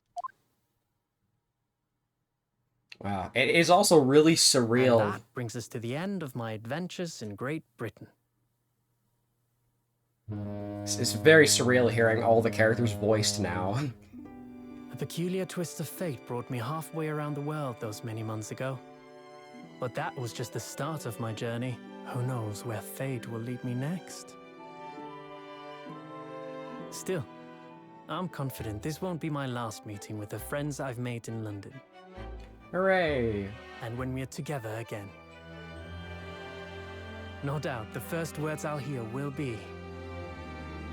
Objection? Come, the game is afoot. Even better. The ship, with our friends from the east, sailed steadily towards the distant horizon. But Sholmes' face was alight with joy. The times may change, but a steadfast friendship will remain true, Wilson. We have but to gently close our eyes, and we are with our companions once more.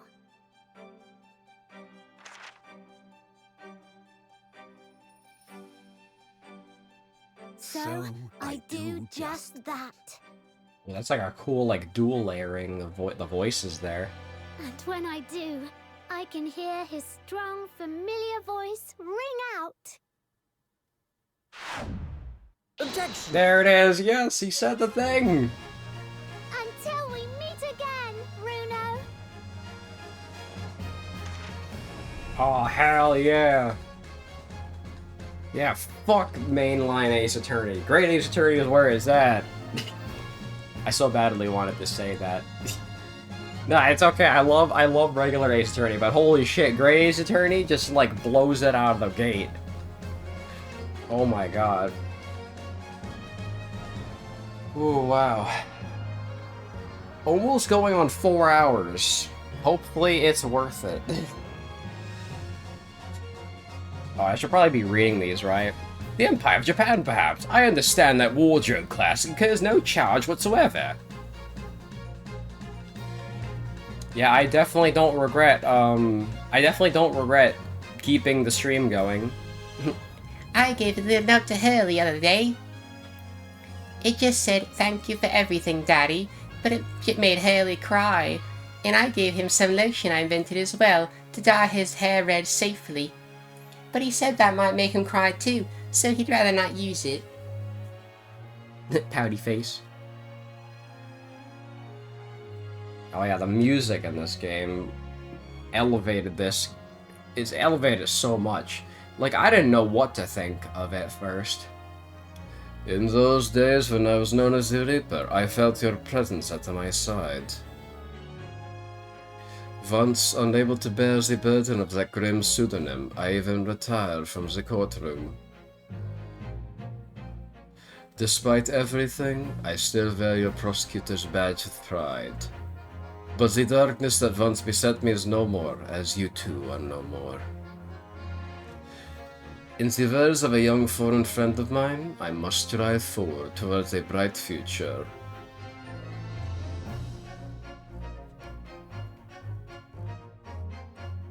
I'm so glad I got to finally play this game after 2 years. The boss left me a note for me, you know, and I can read every letter now, A to Z, the whole lot. It's cleared a lot of stuff up. The boss was trying to protect me, see?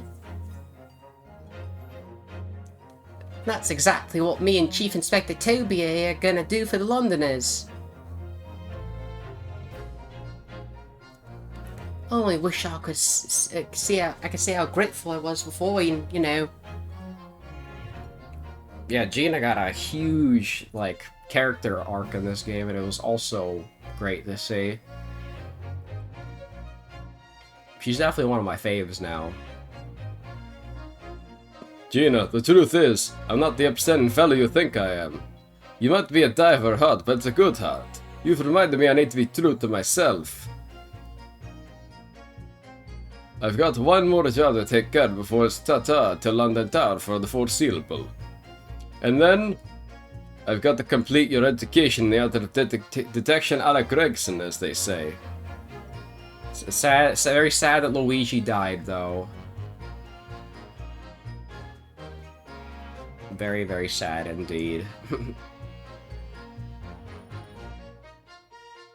Your Excellency, this man's accused of illegal entry in the office of Minister of What the fuck? Objection! A legal overstatement overruled. The ministry is detained in Britain. Who is this caddish council of defense? And women are forbidden. Oh really? My friend Suto-san is in the British courtroom all the time and doing a wonderful job. Perhaps I should have engaged the services of a regular legal team. Case 1 was certainly interesting, honestly.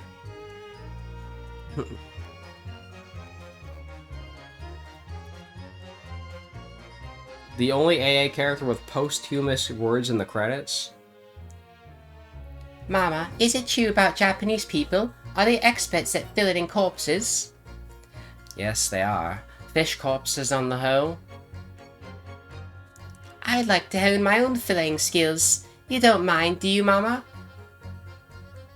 Yes, I do. I'm not a corpse yet, am I? No. And I'm glad.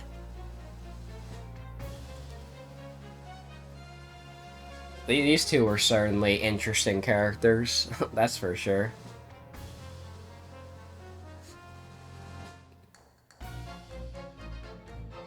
Oh, we're gonna see fucking Drebber again? Oh. Here I am again in Great Britain on the invitation of my dear friend at university. He sent me a very nice letter saying he'd like to show mine around the town, and yeah. But what have I done? I was so excited I picked the splendid hotel and now I can't afford the bill. Oh, Barra, come to rescue me again, please. I wish I could... I can't keep up with this shit, man. Case 3 was really good. Definitely the best Case 3 in the whole series, I will say. Well, actually, honestly, they could go for all the cases, like the best Case 2. When I went to make the waxwork impression of the gill in the cemetery, I realized what happened. But even the witness stand of the highest court in the land, I can never speak of it. The Lord of Chief Justice and I struck a bargain, you see. For a faithful reproduction of the visage, there's nothing we two spells would not do. She was also great. But what can I say? I'm a bit of base because I like witch characters.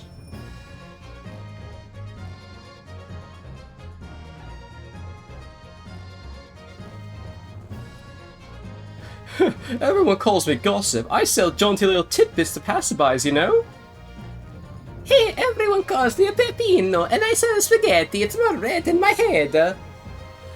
Everyone, they call me. No, I cannot do it. This is ridiculous. Oh, Daly, how charming. You've made lots of new friends here, I see. Wow, we have all the fart knockers in prison. And when we're released, we're all going to strike it. So many fart knockers in prison, it's actually crazy.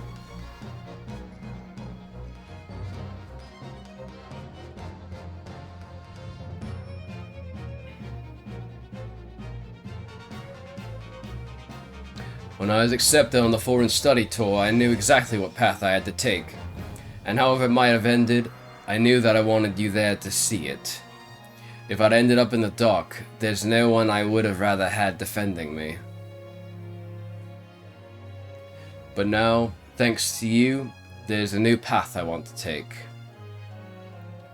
I'm sure we'll meet again in the courtroom, my friend. Until then, I leave Karma in your care. I think that was like one of the craziest twists, that frickin' Cosma came back to life. Well, not really coming back to life. He just never died. He's like the craziest part. Hey, look, it's another steamship. I've made some tea, Naruhodo-san. It's important that you rest while you can. Once we arrive in Japan, you shall be busy establishing your new office. I'm so delighted to be accompanying you. After all, your talents have been recognized by a great detective. Because you really are the greatest of lawyers. A great ace attorney, some might say. Oh, fuck off. Fuck off with that. There's the name drop, I guess.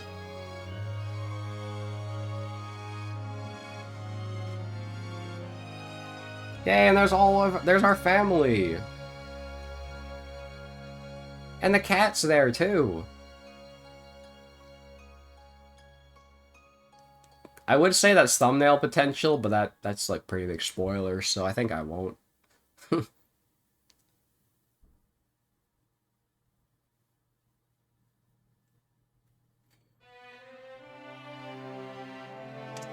Alright, here's the other credits scene. So now I can actually give my thoughts on the game. I mean, yeah, I mean, it's like no contest. This game's far and away better than the first game. There's a Phoenix Wright fan game, Return of Ryunosuke Naruhodo. So there's like some Ace Attorney fan-made stuff, I guess. That's cool. Don't know if I'll play that, but it's nice that, you know, people are making Ace Attorney shit during this big Ace Attorney drought, I guess we'll say. I mean, yeah, I guess technically we got the Miles Edgeworth like duology recently on modern consoles. And, you know, we've also gotten these games. So, we're not like completely in an Ace Attorney drought, but we're also kind of in an Ace Attorney drought because we haven't got a new goddamn game since Spirit of Justice and this game. So, you know, I'd like to see a new one. You know, we've been clamoring for Ace Attorney 7 for years, but instead, all we keep getting are new Monster Hunter games. So, I mean, there's nothing wrong with that. You know, it'd just be nice to get more Ace Attorney games. At the rate we're going, Ace Attorney is gonna end up like the next Mega Man. You know? I don't know. Well, I'm probably exaggerating. Oh damn! Look at those two with their scalpels. There's Van Zeeks and his boyfriend.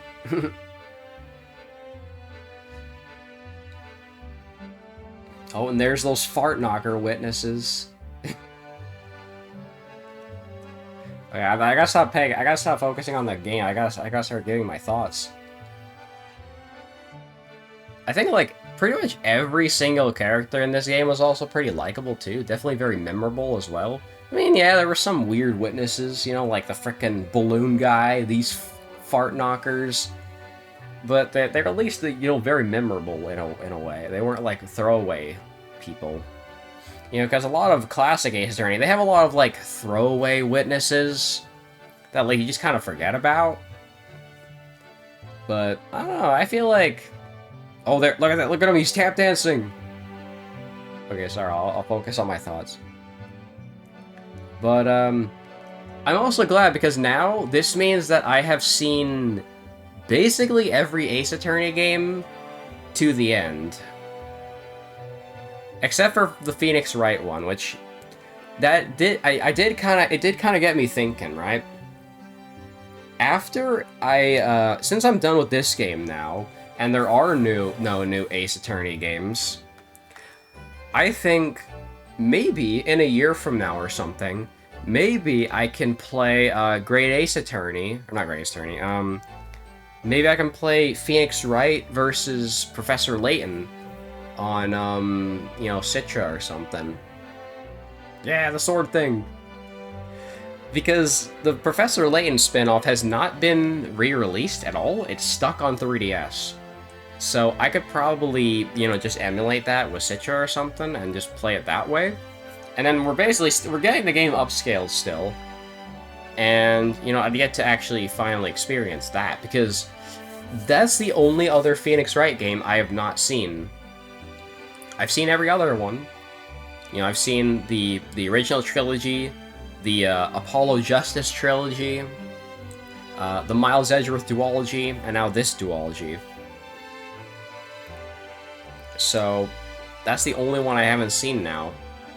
And I mean, I think there's probably also like some weird ass like spin-offs, like mobile games or some random shit. Those exist probably too, but you know, I'm not counting those obviously. The Great Ace Attorney 2 Resolve Finn. I have a major case of heartache after that, man. Like, I couldn't take that, man. It was the feels got me in the feels. And we get an amazing CG for beating it too. Hell yeah.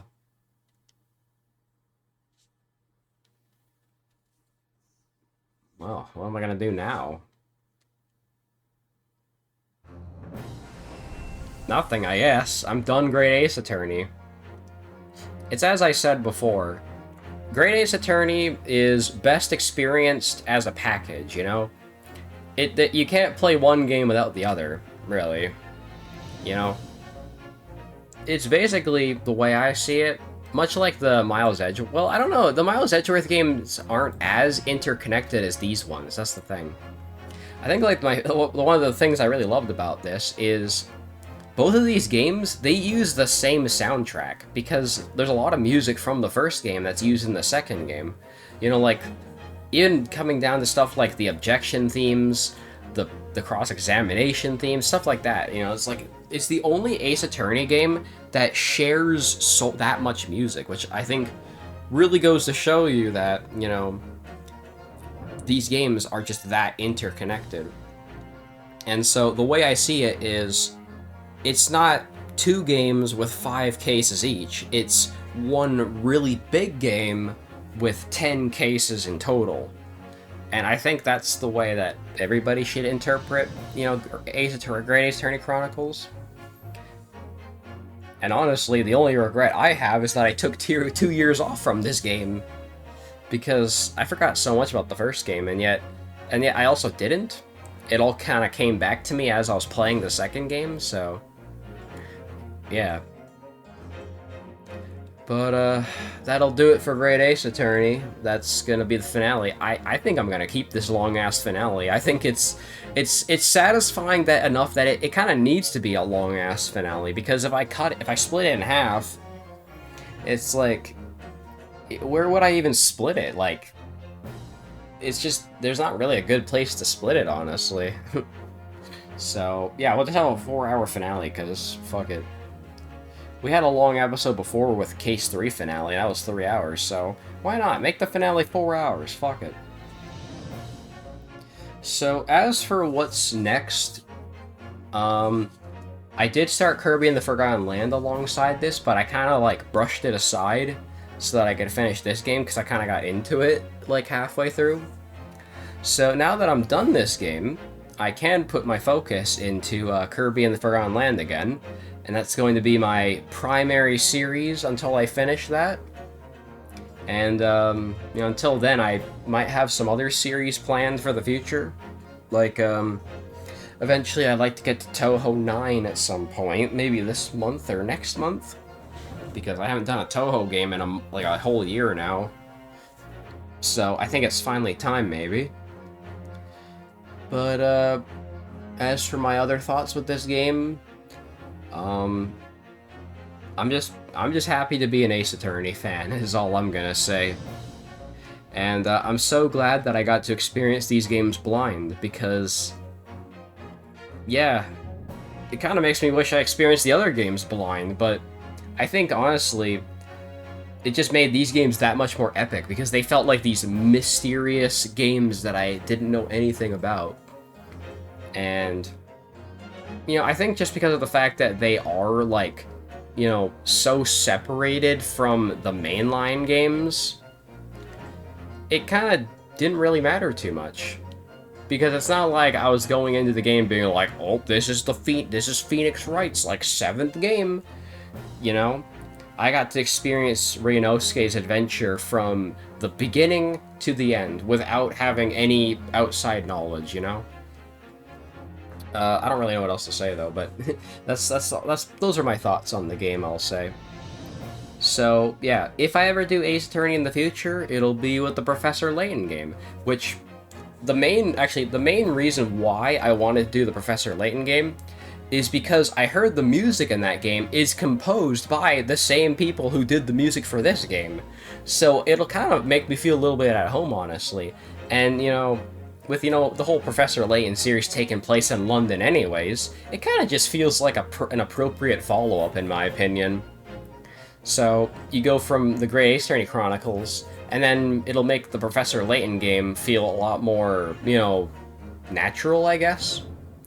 You know, because you'll have another London setting, it's just that, you know, you're playing as Phoenix Wright and Professor Layton instead. So, That'll be cool. And then that also might make me interested in playing the Professor Layton series in general. Which, you know, that sounds like a pretty good thing to me. You know, I could become a Professor Layton fan because of that game, and I think that's great. It's kind of like Smash Bros, where, you know, you become a fan of other series because of the shit that's in the game. But anyways, I'm gonna end this episode before it hits the 4-hour mark on the recording, so thank you guys for watching. Make sure to like and subscribe to me on YouTube and Twitch, and I will see you guys in the next series. So, until then, take care.